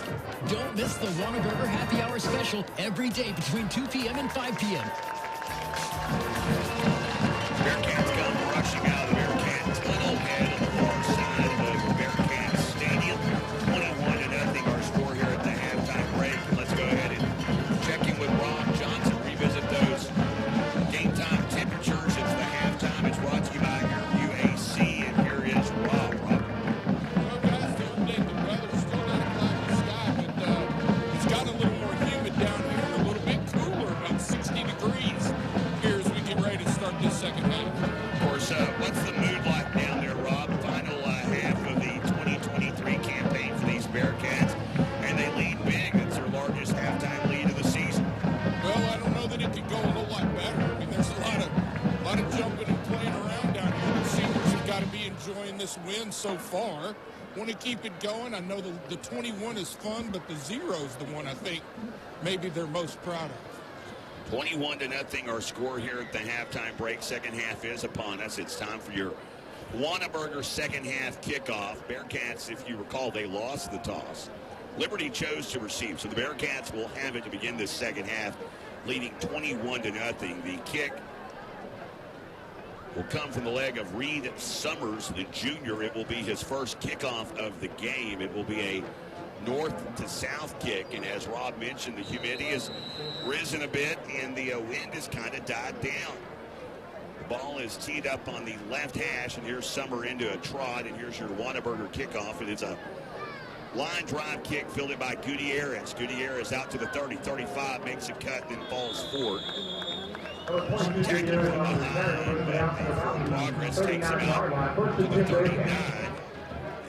11:53 to play here in this third quarter. The Bearcats back on offense. One thing Dermott has done a really good job of in these last couple 3 weeks is the kick return game. They've done a really good job of giving their offense a pretty good starting field position. And once again, they did it on 39. So the Bearcats begin at the 39-yard line. They've had a possession begin inside Liberty territory earlier, and here's a snap, almost gets away from Orr. He'll keep on his own after missing the handoff with Hughes. That wasn't designed, but credit Orr. That was the blocking scheme designed, and Orr took what was, basically chicken something and turned it into chicken salad there. That was kind of impressive. And in all seriousness, that's a busted play. That's you as the quarterback knowing the play. He went right into the hole that was designed for Hughes. Yep, smart play on his part. So after that busted play turns into a gain of 6. Eludes pressure, fires, and incomplete. He stepped up into the pocket. He rifled one toward Kobe Ray Short. It was at the line to gain, but it's incomplete. And now it's 3rd down and 4. We mentioned Bearcats struggling on 3rd downs this season, converting just 28% of the time. They had to go for it on 4th down on their second scoring drive of the game to make it 14-0. It was 4th and inches, but they had to go for it. 3 receivers right, 1 to the left, pressure being shown up the middle. Or fires short, and that one mishandled by Christian Broyles. Broyles just couldn't haul it in. The ball was in really good shape for him to catch it, because he was running a little stop route. Good job of getting past the sticks, doing a little stop route. Those type of balls hit you in the hand. As it is stopped by Trevor Pugh. And so Liberty will have solid starting field position. Their first half possessions did not go well. Really, they had 2 3-and-outs before they ever gave the ball up in that first half. Remember, they were held to a 3-and-out, but a defensive holding penalty on the punt. And still, I've got to get an explanation on that one. Well, Rob tried to get you an explanation, and even the official there didn't quite understand it. Of course, he wasn't the official that made the call, so in here for the Red Hawks, this drive begins at their own 32, and a timeout called by Liberty. So let's take a quick 30. 10:52 to play here in the third. Liberty, the first possession of the second half, on the way after this on Mad Rock 102.5. Parenting is full of surprises. You never know what to expect. So after our son was born, I called my Texas Farm Bureau insurance agent to set up a life insurance policy in case something happened to me. Sawyer is now 2. And we'll soon have a sister. There's no one else I would trust with protecting my family. Call us today at 903-893-4393 to see if you qualify to save up to 40% on your auto insurance. Coverage and discounts are subject to qualifications and policy terms and may vary by situation. Welcome back, everyone. Sherman's Bearcat Stadium. Jay Lindley alongside Chad Rowland, Rob Johnson, and Jared Alator for one final time here in 2023 on Mad Rock 102.5. Bearcats trying to wrap up the 23 campaign with a W. Liberty with the football down 21-0, their first possession of the second half, and it's Caleb Cooper still running that wildcat look, gets off to the right edge after taking the snap, picks up 5 to the 48-yard line, call it 6, and 2nd and 4 on the way. Good job that time by Bowen making first contact. He was off balance when he made it, and he and Gutierrez got him down after that pickup of about 5, Bowen would probably like to have that play back for a stop of probably a +2. So 10:23 to play. In motion is Carpakar across the formation, but Cooper taking the direct snap, and he is snuffed out by Abram Ramirez. He's one of those youngsters that'll be back next year. Big kid, 6'1", 240-pound sophomore. As he and Jalen Walker, those are a pair of sophomores that you expect to see next season. If they could add a defensive end to the other side that's comparable to them next year, man, that defensive front's going to be really, really tough. So with that loss of 2 takes it back to the 36, and now it's 3rd down and 6. Cooper in the gun, receives the snap. Little reverse play coming near side with a hole is Lavender, but that hole goes apart quickly. Ramirez with the tackle. Flag comes in right at the tail end of the play. Got him by the face mask that time. Not what I thought. This will be an automatic first down if that is the case. Now this. So the face mask is the call. 15-yard walk-off. And that will put it near midfield. It will move it across, They walk it off from the 36. So across to the 49-yard line, Bearcat territory here, and an automatic first down. Those type of aggressive penalties, coaching staff can work around. They would much rather him do that than just let him run by him. High snap brought down by Cooper. Handoff right side run. Easton getting out to the edge. And they're taken down hard by Alonzo King. Great tackle by King, though. He kind of saw him reach up. He actually grabbed kind of the front of the shoulder pad and just kind of rode him out of bounds. Lost play back to the 50-yard line. Well, Cologne had him in the backfield, too. He just wasn't able to get him down, but did a good job of getting pressure, forcing him to bump backwards and let all of his buddies come help him. Clock running, 8:45 to play here in this third quarter. Long look to the far sidelines. Play clock slides under 10.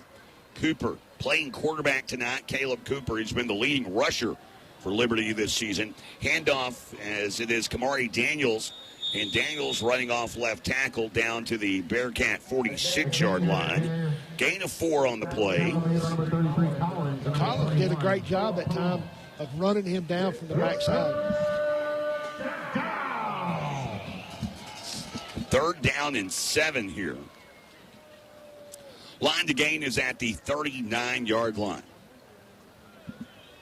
Like I said, Collins ran him down from the far side.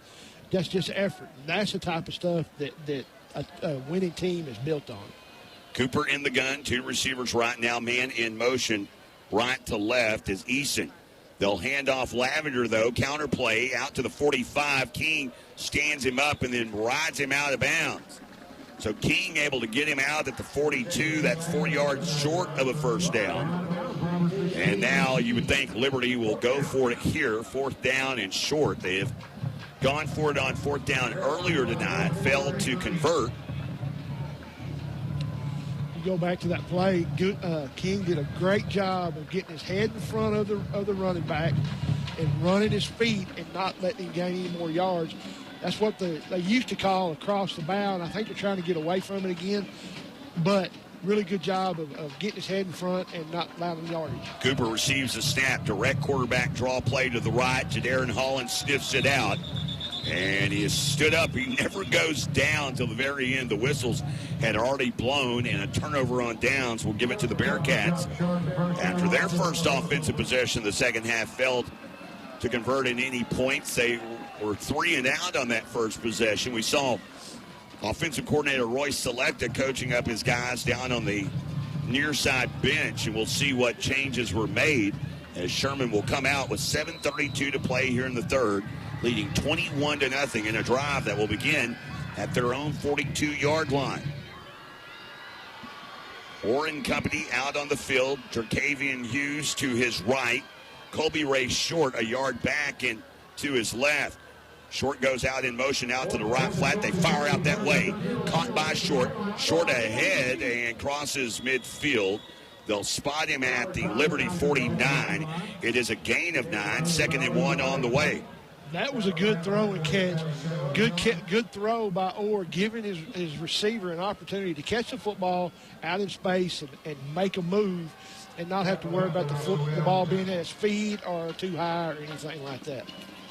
3 receivers left. One to the right is Nelson, who has a long bomb pass play tonight. They quickly go Nelson's way. Makes a great grab up the right sideline, right in front of Rob Johnson. Johnson, though, pointing.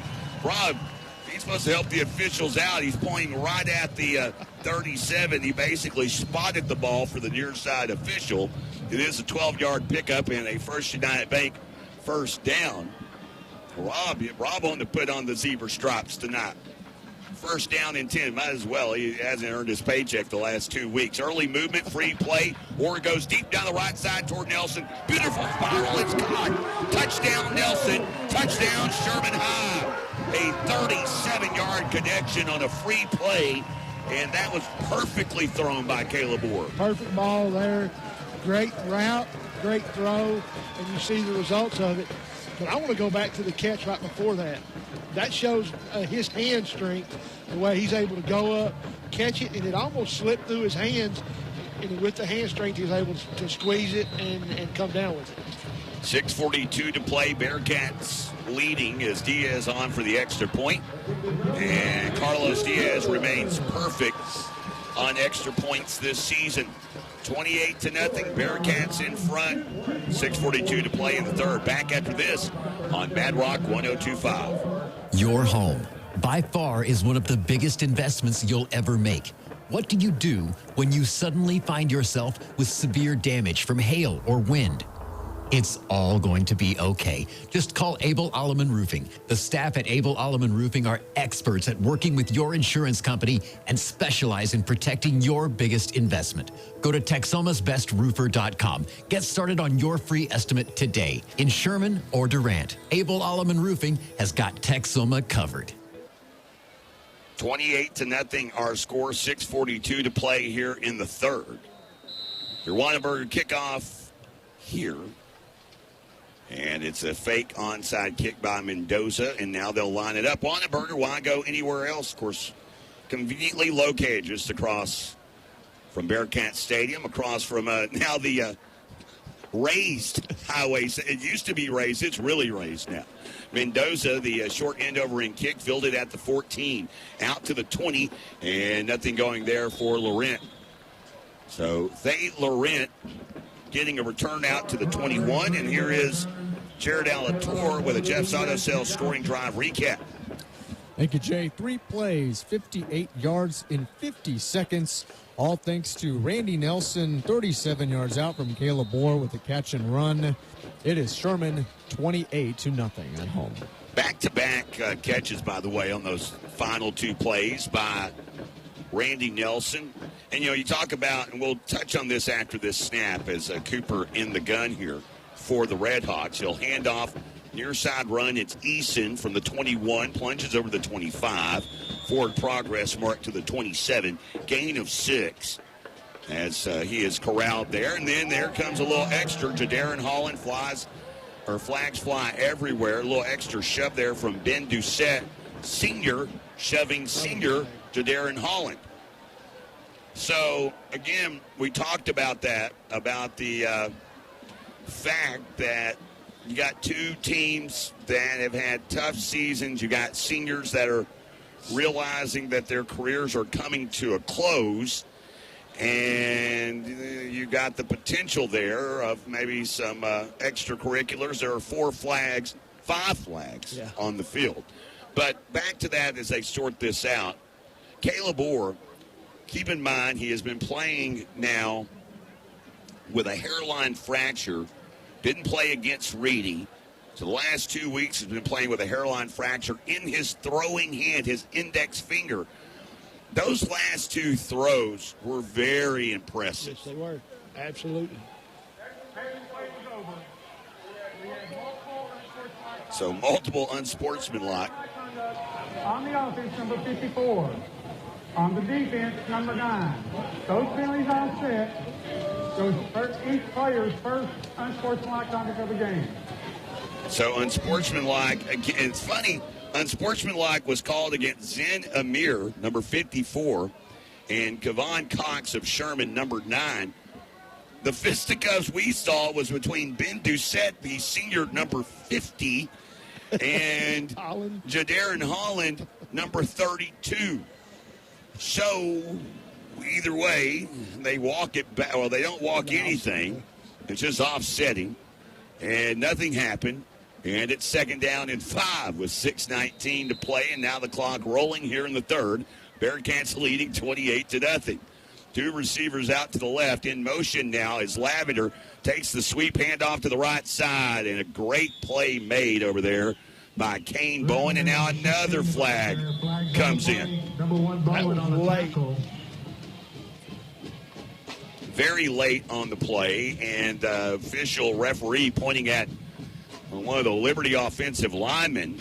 After the play, personal foul, late hit on the offense, number 17. So late hit on Landon Regatas. They call that on number 17. And Regatas, and that infraction will back his team up further inside the 20-yard line now. And it's going to set it 3rd and 17. I didn't even see 17 anywhere near where the flag was thrown. I really didn't see anything that resembled needing a flag, but evidently they saw something a heck of a lot closer than we are. 3rd down and 17. Caleb Cooper, starting at quarterback tonight for the Red Hawks. It's a high snap. It's over his head. He juggles. He retrieves it. But that lost time allows for the Bearcat defense to corral him. And there to make first contact was Dante Colon. So they lose 4 yards on that play from the 14 back to the 12-yard line. And now it's 4th down and 21 as we slide toward the 5-minute mark here in the 3rd. Another one of those really good cross-the-bow tackles. I mean, he gets his head in front, runs his feet, doesn't allow any extra yardage after contact. You can tell that this coaching staff has really worked with them on tackling the football, and two tackles, you've seen it. Summers hauls in the snap for this punt attempt, and this is a kind of a knuckleball punt. No one back to return.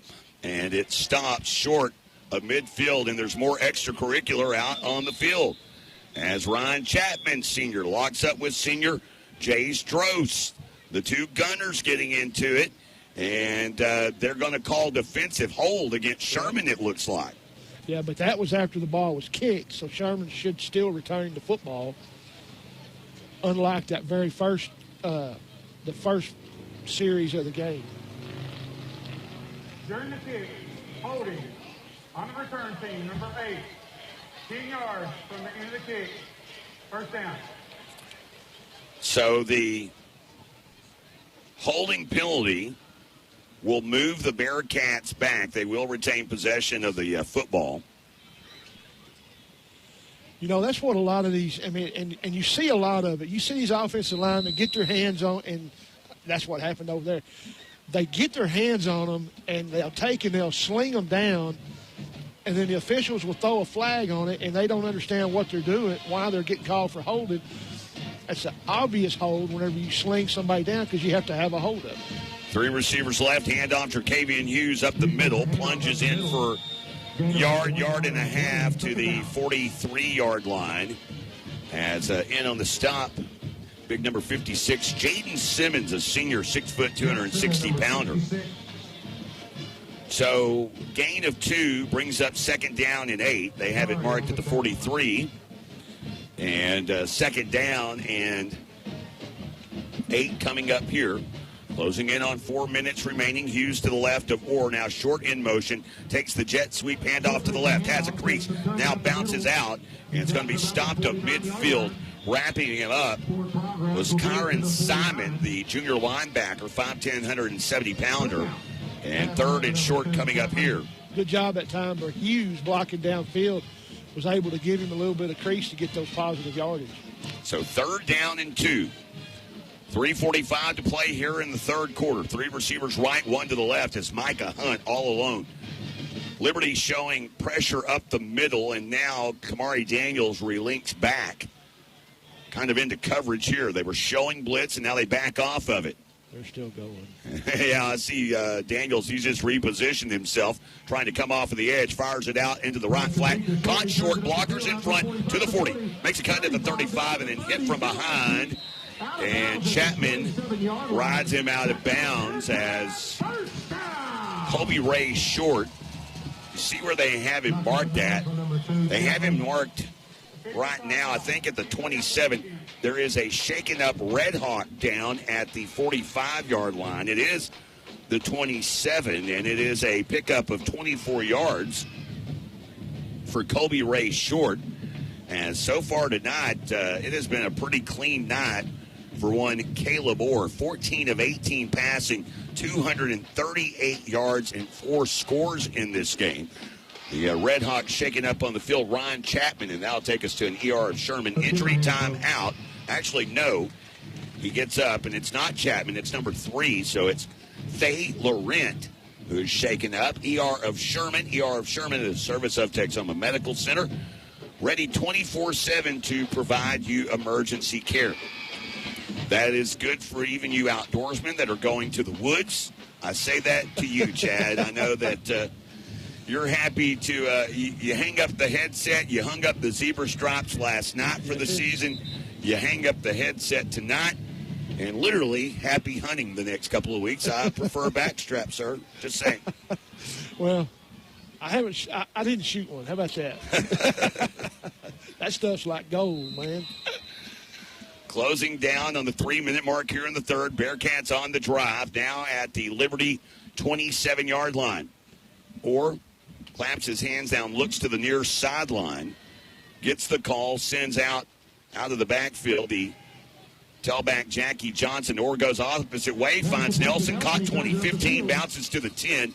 That time he is corralled and brought down by Chapman down at the 11, but it is a pickup of 16 and a First United Bank first down with 2:45 to play here in this third quarter. I want to go back to the play before that they picked up the first down.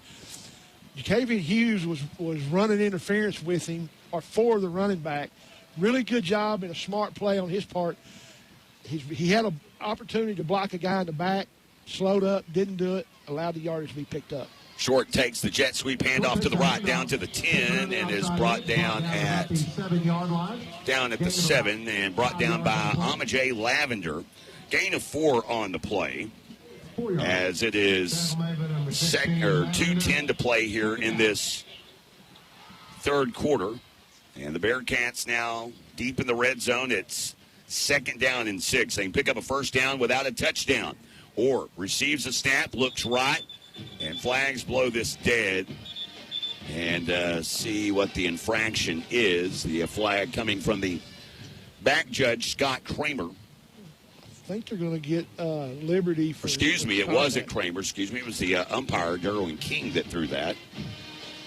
Looked like there may have been contact when he jumped off. Oh. Early movement on the part of the Bearcats. So instead of 2nd and 6, it's now 2nd down and 11. They'll move back outside the 10 and back to the 13-yard line.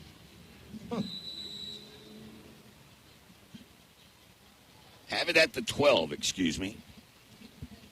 Clock continues to roll now. Minute 45 remaining in the third. It's all Sherman, 28-0.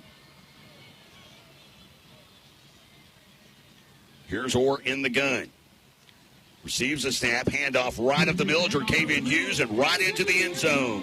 Hughes with a 12-yard rushing score. Back-to-back weeks with a rushing score for Hughes, his 2nd rushing touchdown of the season. And the Bearcats are on a rout. It's 34-0 with 1:29 to play here in the third.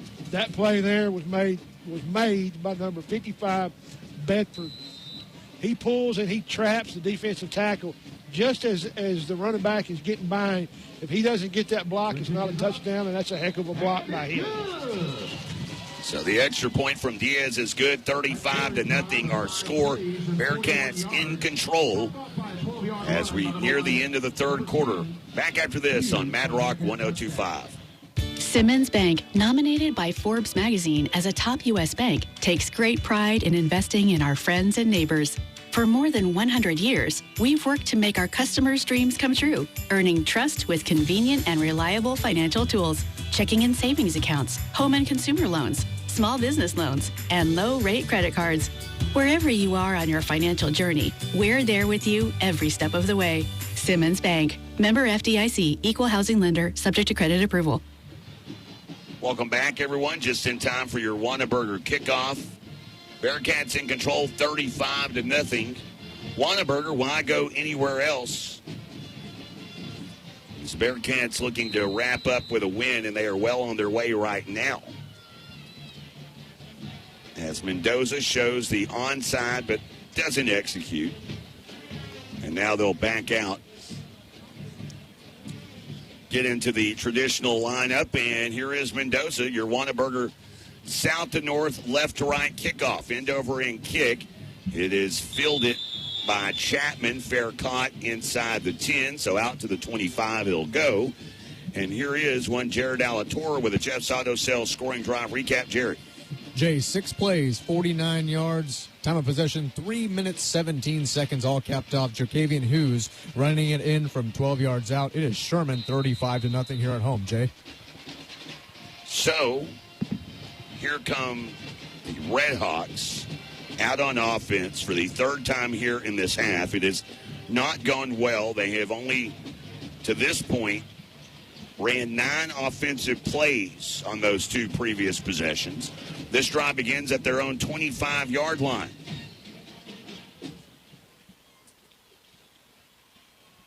And a handoff here, Kamari Daniels, and Daniels taken down 3 yards into the carry at the 28-yard line. Must be having some issues with the play clock. Number 34, Braylon Cotton. Because they never started the 25-second clock, and they still haven't started the 40-second clock.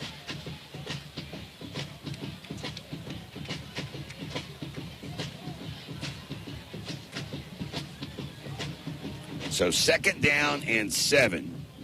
There it goes. Now it's working. About to say, they got it going now.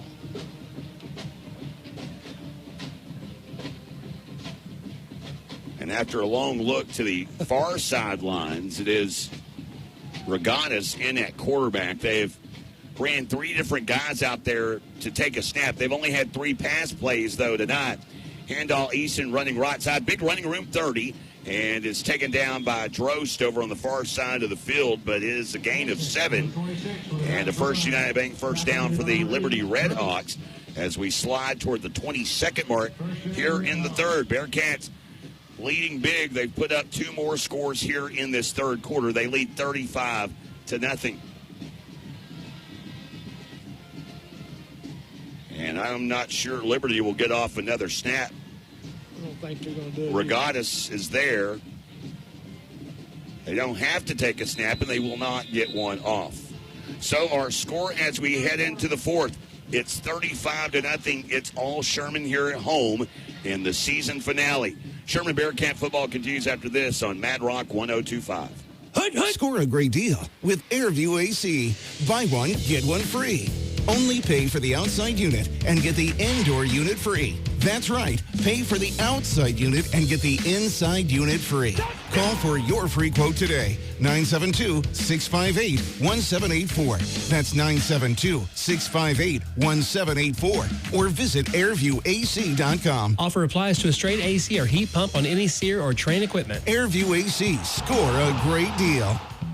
Good Earth Soil Materials can help you turn a boring landscape into a place that you never want to leave. We have a wide selection of natural stones such as moss boulders for creating a cool mountain landscape, or a wide selection of natural stone to build that outdoor fire pit. Good Earth Soil Materials also has a unique selection of blended soils, aggregates, and native mulches. Come see us at Good Earth Soil Materials and let our expert team show you why we have been voted the best of Texoma year after year. Visit us at Texoma Parkway and Highway 82 or give us a call and set up a delivery today. You can also check us out on Facebook and Hablamos Español. Back in time for the first play of the fourth, and it's a handoff left side ran by Amajay Lavender, and Lavender picks up 6 down to the 41. We'll check in with Rob Johnson after this next offensive snap. Fourth quarter time here in Texas. Bearcats leading big, 35-0. And I'm sure Coach Noble Polk would like his team to secure a shutout victory here at home to end the season. Liberty trying to avoid being shut out for a 5th time this year. They were shut out against Frisco as well as Frisco Reedy, Lone Star, and Wakeland. Snap back to the Regattas, and he'll sprint off left side. Jadarian Holland has him in his grasp, throws him down, loss of 2. Back at the 39-yard line. Let's go ahead and check in with Rob as we begin this fourth quarter. Rob, observations from the sidelines. They are brought to you by our friends at the Library Grill. Rob? Yeah, guys, in that last timeout, all of these defensive coaches are out there telling their kids to keep their mouths shut. Apparently there's a lot of chirping going on, guys. So a third down play coming here, 3rd down and 6. One thing Sherman's done, well, I'll get that here in just a second after this play. And a snap back handoff coming near side on the run is Easton again. He's hung out to dry. Great open field tackle made on the near side by Aubrey Wright, a senior DB, first time called his name here this season, but he makes that open field tackle. It forces 4th down and 11. With Liberty trying to run the football as much as they have been, Sherman has kind of gotten away from that 3-man defensive front, and they went to an even front of 3 defensive linemen and walk their linebacker up. That way it gives them a better opportunity to get the football, get the running back on the ground before they're able to get too wide. Reed Summers is back to punt away again. This snap back to him a little awkward. He gets it down and then punts it away. No one was back to return for the Bearcats. It checks up at the 37, but takes a Bearcat hop back toward the 40. Eventually down to the 39, and 9:44 remains in this one. So the Bearcats will come out on offense at their own 39-yard line. They had 3 possessions in that third quarter. They went 3 and out on the first possession of the quarter, but then put together 2 scoring drives. A touchdown reception by Randy Nelson, his 2nd of the game, to make it, at that point, 28-0 following the extra point. And then Jerkavian Hughes on the last scoring drive, a rush in from 12 yards out, and it's 35-0. And Cooper Morgan in at quarterback now. So Orr's not likely done, having played with that fractured index finger. And the first completion of the night for Cooper Morgan goes to Jacob Thomas. Let's go ahead and take a look at what maybe be Caleb Orr's final numbers of the night, and get Jared to pull those up for us here on what is 2nd down and 7. If it is over, 15 of 19 for 254, 4 touchdowns, no interceptions. Passer rating of 158. Handoff near side run, and a big run by Jackie Johnson. Johnson over midfield, and he is to the Liberty 48-yard line. Boy, Jackie Johnson, he did that little spin move, and if he's able to get his feet set and then get back upfield right now, he picks up huge yardage, but he did, and his foot kind of slipped out from under and allowed the defensive back to get his hands on him. Johnson only a sophomore as well, so it's been the sophomores running the game here tonight. Ian, Jerkavian Hughes. Johnson picks up a yard to the 47-yard line. And clock continues to run here, 8:35 in this fourth quarter of play. And I think, go ahead. I'm sorry. I was just saying that I think that's what both coaching staffs want to happen right now is just run the clock, and that's why you see so much running in football. You see some youngsters out there for the Bearcats. TK Gaines, the junior, he is out near side receiver along with a sophomore, Trevor Pugh. Johnson out of the backfield in motion. They run that little bubble screen. Gaines with a catch. And Gaines has his ankles taken out by Reed Summers, the DB, but it's a first down pickup to the 38-yard line. Another First United Bank first down for the Bearcats. We slide under 8 to play here in this fourth and final quarter of the season. Christian Broyles out. This is the right side slot. Also out there for the Bearcats is Jacob Thomas, a senior. Handoff Johnson, runs into the pile, and I couldn't help but start laughing because as soon as he hit that pile, big number 56, Jaden Simmons said, "No, you don't. No, you don't. No, you don't. No, you don't." He closed that one up pretty quick, huh? Yeah, that what hole was there was quickly dissipated by number 56. That one went nowhere. 2nd down and 9, closing in on 7 minutes to play. A little change in the line of scrimmage. Victor Bello, a senior, in at right guard now for the Bearcats. Try and celebrate senior night, get as many of the seniors in as possible. Miscommunication. Morgan will keep it on his own, goes sliding down at the 35-yard line. Yeah, missed the handoff. And it's where the slide begins. So while his body ended up at the 35, the slide began at the 6. It was only a gain of 1. 3rd down and 8 here.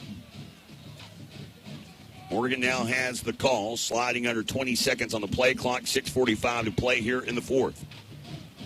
Morgan, senior quarterback, backup quarterback this season, fires, and that one almost picked off. That one goes off the face mask of TK Gaines, his intended receiver. Landon Regatas was the defensive back in coverage. And with that incompletion, the clock stops with 6:34 to play here in the fourth. That's one thing Gaines is going to learn. He's going to have to learn is you've got to come back to the football. I know your routes you're running to the sidelines, but when that football is thrown, you've got to help your quarterback out and come back to the football. So 4th down and 8. Morgan to punt this one away from the 50-yard line. Gets away at Butte.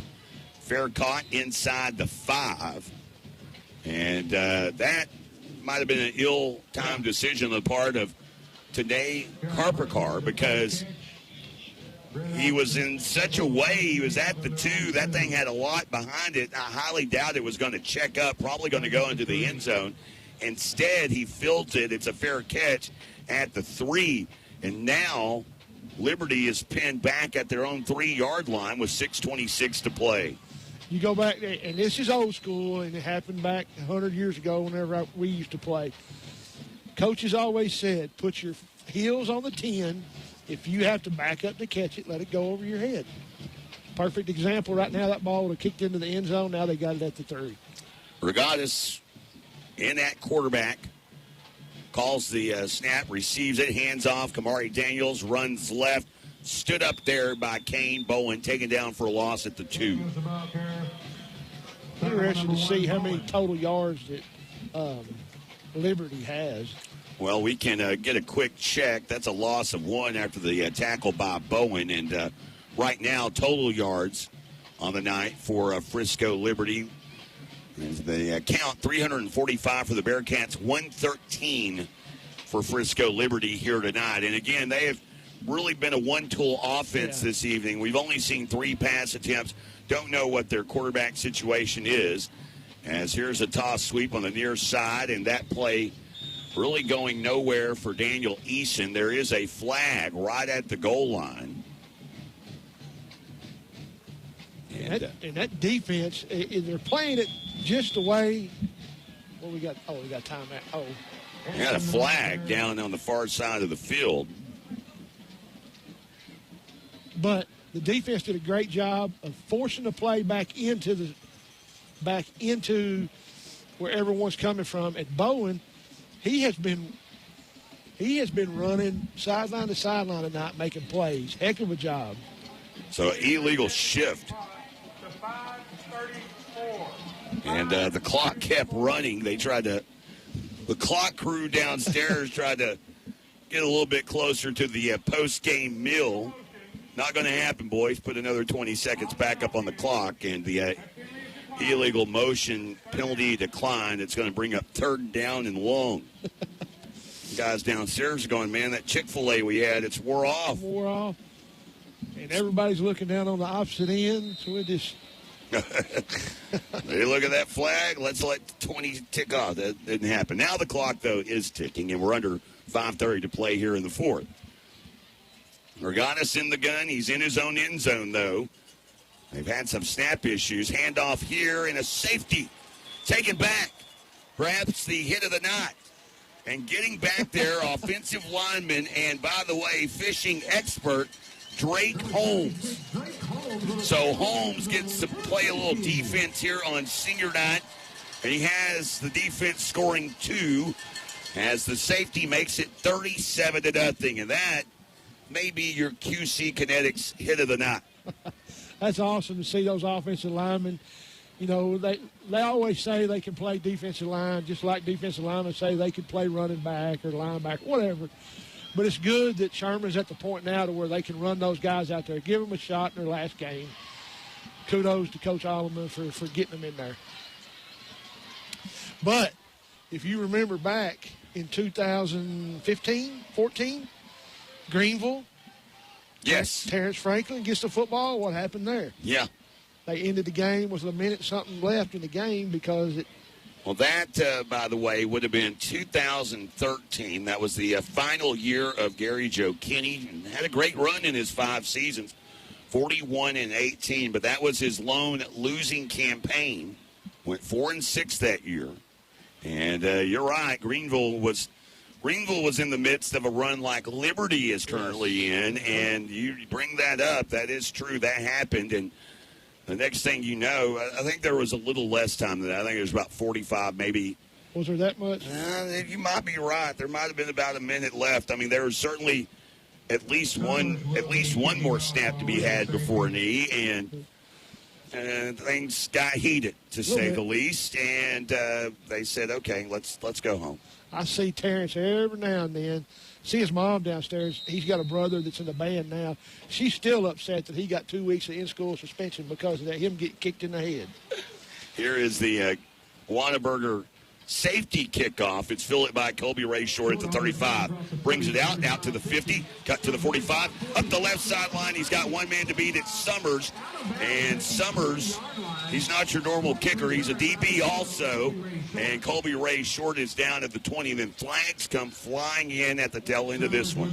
Gutierrez and 7 were getting into it. I don't know who they're going to get for that. And that may negate what would be a great return of 45 yards if that is the case. Well, surely they're going to offset them.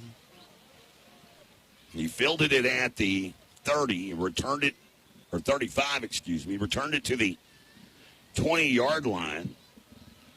Well, that's not, they were pointing at 3 as he was walking off. That's not who was in it. They threw the flag on it. It was 7.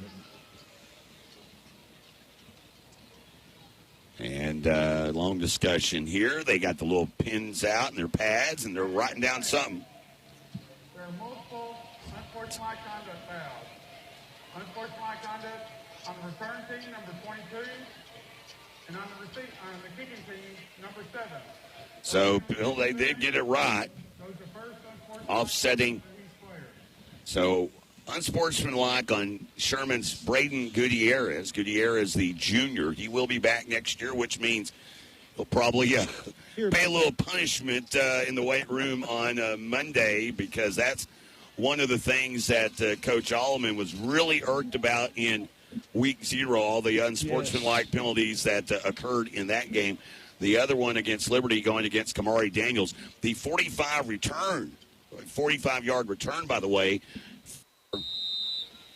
Colby Ray Short stands. And now in the red zone with 5:03 to play are the Bearcats. As Cooper Morgan hands off Jackie Johnson. Johnson picking up 2 to the 18-yard line. And the clock now beginning to move here toward victory for the Bearcats. You know how Liberty has done that little shovel pass in front of them? Remember how Matt used to always go, well, that's passing yardage. Are those? Well, now that is a shovel pass, is a forward pass. But they haven't done a lot of those tonight. As a handoff, Kevon Cox. And Cox inside the 15. They had one, if you recall, in the first half that was incomplete. Yeah. Or no, they had one in the first half that was complete that ended up losing yardage. They lost 4 yards on that pass play. So Cox down to the 13-yard line. It's a gain of 5 for Kevon Boom Cox. And 3rd and 4 here facing the Bearcats as we slide under 4 to play. Handoff Cox, he breaks a tackle, slips to the 10, has a first down. The First United Bank first down takes it 1st and goal at the 6 now. And a gain of 7 for Kevon Cox. He's going, y'all should have handed me the football all year long. Tackle made by Miller. Cox really, I think he wants the football again. I think he wants a rushing score. Yeah, he does. Of course, backup linebacker. And another one of those seniors here playing for the final time. He's to the right of quarterback Cooper Morgan. Receives the snap, handoff Cox. Wiggles his way inside the 5. Powers his way down to the 3. Gain of 3 on the play. 5th play of the drive coming up here. Clock rolling toward the 3-minute mark. He gets him all the way down there, then they pull him out. Bring the sophomore in. And Jackie Johnson gets into the game. Oh. Surprised he don't go straight to Coach Alleman and start petitioning for one more carry. So Johnson, he is the tailback to the right of Morgan, the sophomore, looking for his perhaps first rushing score as a Bearcat. Handoff left side, Johnson steps, cuts into the end zone. Touchdown, Sherman High. And the Bearcats add 6 to the scoreboard. It's 43-0 with 2:45 to play here in the fourth quarter. And I think Rob said it best earlier. He said that, the coaching staff is grateful for all the points and everything, but the one thing that they probably are hanging their hats on is the 0, just like Rob said. So the Bearcats now have scored on 3 of 5 offensive possessions here in the second half. One of the 2 that they didn't score on, the defense scored on with a safety. Diaz has the extra point. It's 44-0. 2:35 to play here in the fourth. Back after this on Mad Rock 102.5. Wow, what is this? This is KMAD-FM, Whitesboro, Sherman, Denison, Mad Rock 102.5. Life is yours to spend. Spend it expanding your balance. Spend it expanding your mind. Spend it wondering what comes next. Spend it trusting that God has a plan. Spend it taking small steps in your own life. Spend it making a big impact on someone else's. First United Bank. Spend life wisely. Back in time for your Wanenberger kickoff. It'll be a north to south kick. Probably the final Wanenberger kickoff of the season, at least for Sherman's point. as they lead big 44-0, 2:35 to play. Whataburger, why go anywhere else? Mendoza will kick away here. Crowd beginning to dissipate a bit here at Bearcat Stadium. This one well in hand, and a fair catch called for by Ryan Chapman. Here is Jared Alator with your Jeff's Auto Sales scoring drive recap. Jeff's Auto Sales with locations in Sherman and Denison, and online 24/7 at jeffsautosalestexas.com. Jay, they go just 5 plays and 20 yards, 2 minutes, 39 seconds, ending with Jackie Johnson running it in from 3 yards out, 44-0 Sherman Bearcats. Of course, the short field position all set up by the safety tackle by Drake Holmes, and then followed up by a 45-yard kick return by Kobe Ray Short off of the safety kick. And for Short, that is his longest return of the season. It is also for the Bearcats the longest return of the year in the kickoff game. Now, Short had a 54-yard punt return. Here's Kamari Daniels getting out to the edge, and he picks up 14 before being slung out of bounds by Kevon Cox. The previous long kickoff return this season was Jerkavian Hughes. He had one for 40 yards. They actually ran a reverse that time, and really good job that time by Drost, staying home, not vacating where he should be, and able to get help on the tackle. So 2 minutes to play here. Handoff, Easton cuts right up the middle to the 50, to the 45, and he is gone, people. 25-20, 15-10, 5 end zone. And Liberty will not be shut out for a 5th time this season. That, a 61-yard rushing score. And for the tailback, it was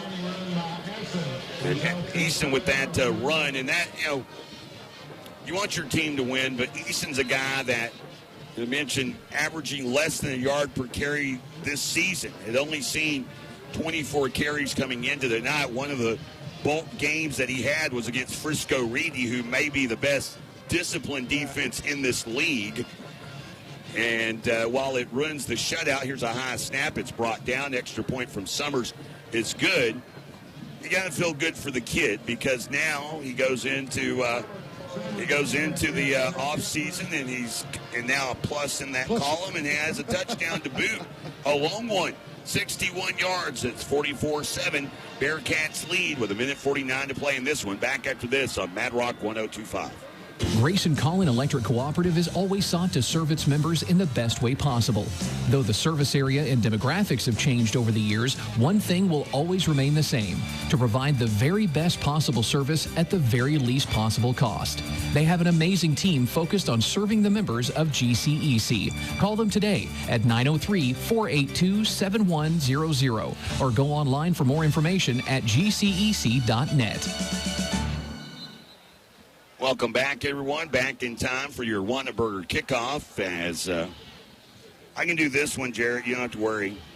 Frisco Liberty, they put together a very quick hit, 2-play drive, covers 75 yards. The final 61 of it from the legs of Daniel Eason. And with that touchdown run, the shutout is done for the night. The total time of possession on that drive, just 46 seconds. And Frisco with their first Whataburger kickoff of the night, and appeared as though a fair catch was called for by Zadadrian Harris, and then he tried to return it. And I'm not sure he really tried to return it. I don't see, because you're flagged for that. Okay. But I don't see a flag. He might have just got caught up in the moment there. And so Bearcats here, 1:48 to go. It'll be interesting to see how they want to play this. I was about to say the Iowa fans might have something to say about that fair catch. That controversial thing they had a couple weeks ago. Very good point. Good point, Jarrett. Very good point. That game was in a lot different place than this game, though, okay? That game wasn't quite 44-7. Here is Morgan handing off, and it's Kevon Cox. And Cox jitterbugging his way over the 35 to the 36. It's a gain of 3. And the clock now beginning to move toward 1 minute remaining. So they actually give him 4 yards. They spot him at the 37-yard line, 2nd and 6 on the way here. And Coach Allen's looking. I know Alden's looking at his watch like, come on, we can get to the offseason. You heard him. He's very excited about getting to work on Monday. Handoff, Kevon Cox gets out to the right edge. Cox now has a First United Bank first down wrapped up at the 45, however. And with that tackle, clock will slide under a minute to play here at Bearcat Stadium, the season finale for the Bearcats.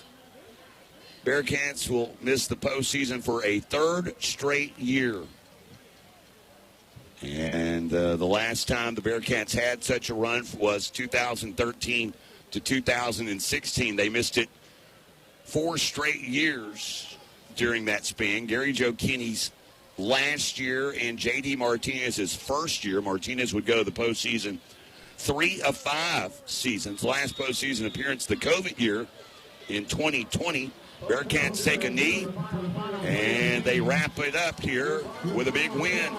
44-7 our final score. We step aside. Coming up, it's the Schulman's Movie Bowl Grill postgame show and our final postgame conversation of the season with Coach Josh Allman, presented to you by the Library Grill, and Rob Johnson will be down there in a bit. All that coming up for you after this. Bearcats win 44-7 right here on Mad Rock 102.5.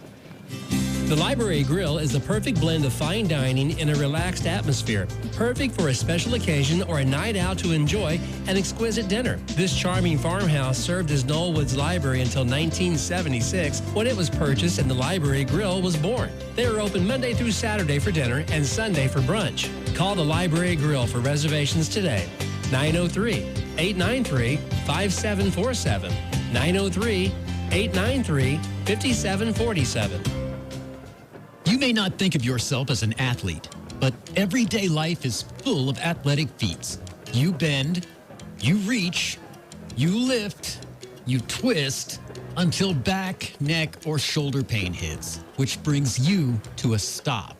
So whether you're an athlete or not, the Joint Chiropractic... Welcome back, everyone. It's the Schulman's Movie Bowl Grill postgame show. Let's go down to the field. It's our postgame conversation presented by the Library Grill. Here's Rob Johnson with Coach Josh Allman.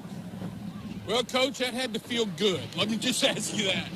Yeah, I mean, that was great for our seniors, great for our underclassmen moving into next year, you know, so that was good for our kids, good for our coaches, good for our program moving forward. We executed on all 3 phases tonight. Well, you know what? I'll get you out of here on this. In the pregame, you talked about the work starts Monday. As opposed to this being an exclamation point, how do you turn it into a springboard to move forward for next year? That's really simple. We turn our equipment in tonight, and we get in the weight room Monday morning. I like to hear it, Coach. Look forward to it next fall. Yes, sir. Thank you. Appreciate you. As Coach Allman spares no words, we get to work.